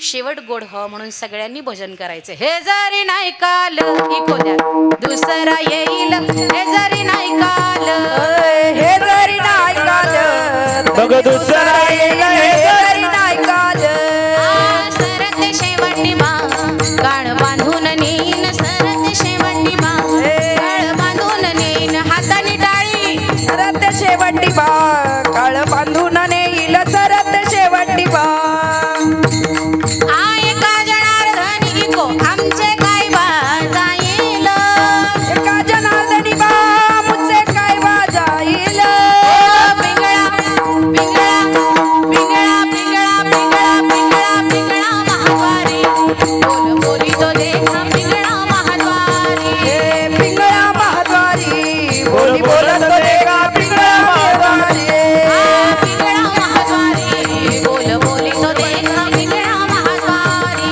हे पिंगळा महाद्वारी बोली बोलत देगा पिंगळा महाद्वारी, निर्गुण निराकार दादा माहुर माझे गा, निर्गुण निराकार माहुर माझे गा, शकुन शकुन शकुन शकुन शकुन शकुन शकुन सांगा बया आलया माई माझे नाव, शकुन सांगा बया आलया माई माझे नाव, हे शकुन सांगा बया यमाई माझे, शकुन सांगा यमाई माझे गा, अनादि निर्गुण प्रगटले भवानी मोह महिषासुर मर्दाला लागोनी विविध कापाची करावया गाडली भक्ता लागे पावशी निर्वाणी ऐका दोगवा मागे न ऐका दोगवा मागे न आईचा जोगवा आईचा जोगवा आईचा जोगवा आईचा जोगवा आईचा जोगवा आईचा जोगवा आईचा जोगवा आईचा जोगवा जोगवा जोगवा मागे न ऐका जोगवा मागे न आईचा जोगवा जोगवा मागे ना आईचा जोगवा जोगवा मागे ना ओ सत्वर पाव ग मला भवानी आई रोडगा वाहिन तुला, सत्वर पावगे आई बाई रोगा वाईन तुला, सत्वर पाव ग मला भवानी आई रोडगा वाहिन तुला, सत्वर पावगे मला भवानी आई रोडगा वाहिन तुला, अग रोडगा वाहिन तुला, रोडगा वाहिन तुला गे वाहिन तुला, रोडगा वाहिन तुला गे मला भवानी आई रोडगा वाहिन तुला,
हात जोडून तुकाराम विनंती. तुकाराम तुकाराम तुकाराम तुकाराम विठ्ठल जळगाव जय जय. यांचं 8:30 ते 10:30 कीर्तन होईल. आज या ठिकाणी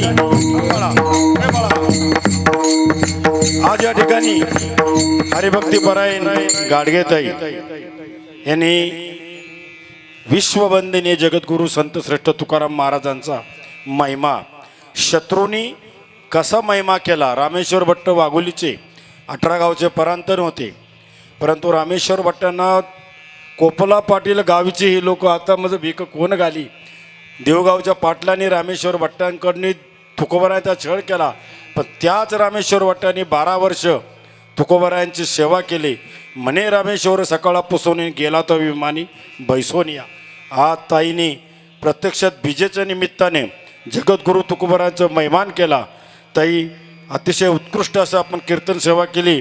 आपला सत्कार सौ अनिता बाळासाहेब गवळी, सौ कीर्ती प्रशांत शेठ तापकीर, श्रीमती शोभा पाटील बुवा गवळी, सौ अश्विनी सचिन गवळी, सौ साक्षी अमित गवळी, श्रीमती सीताबाई शशिकांत गवळी, श्रीमती संगीता अशोक गवळी, सौ सविता राम फुगे आणि या सर्वांबरोबर प्रियंकाताई बारसे. चला, ज्यांची नावं घेतली त्या सर्वांना विनंती आहे आपण स्टेजवर यायचे आणि विधिकाताई आपण स्टेजवर यायचे. चला, आणि त्याताई गवळी, कीर्तीताई तापकीर, शोभाताई गवळी, अश्विनीताई गवळी, साक्षीताई गवळी, सीताबाई गवळी, संगीताबाई अशोक गवळी आणि सविताराम फुगे आणि या सर्वांसमवेत प्रियंकाताई बारसे. आपल्या सर्वांना विनंती आपण स्टेजवर यायचं आहे आणि आपल्या शुभकर असते हरिभक्तीपरायण मनीषाताई गाडगे सातारा यांचा सत्कार करायचा आहे. या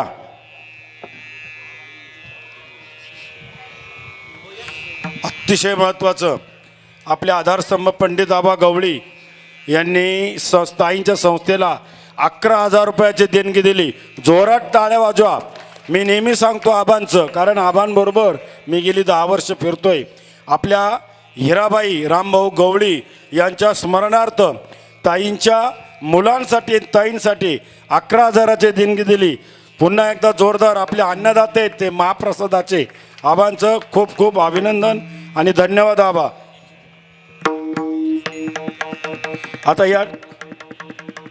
आता मी वेदिकाताईला विनंती करतो, प्रियंकाताई बारसे यांचा सत्कार आपण करायचा आहे आणि काटमोरेताईंचा सत्कार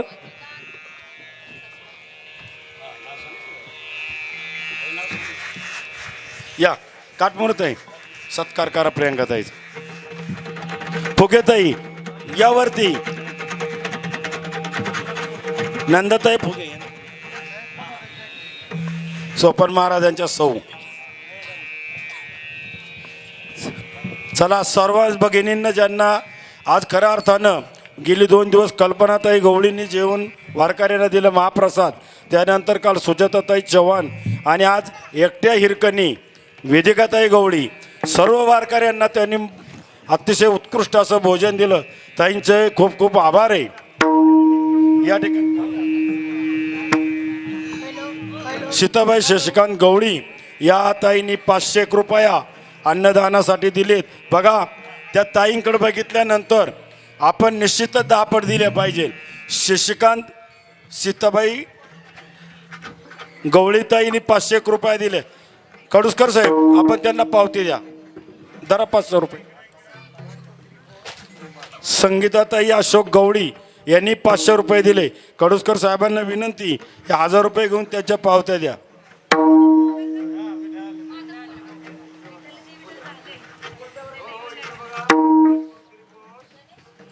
उद्या स्नेहलताताई पाटील जळगाव यांचं 8:30 ते 10:30 या वेळेत कीर्तन होईल.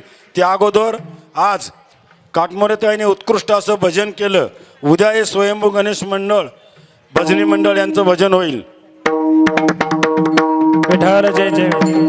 बोलिले करो वेडे वाकडे उत्तरे करा क्षमा अपराध महाराज तुम्ही नाही उच्चारेला अधिकार द्या. क्षमा अपराध महाराज तुम्ही हे तुका म्हणे ज्ञानेश्वरा राखा पाया पे करा क्षमा अपराध महाराज तुम्ही ज्ञानदेव तुकाराम तुकाराम ज्ञानदेव तुकाराम. पुंडरीक वरदार विठ्ठल श्री ज्ञानदेव तुकाराम पंढरीनाथ नाथ भगवान की जय.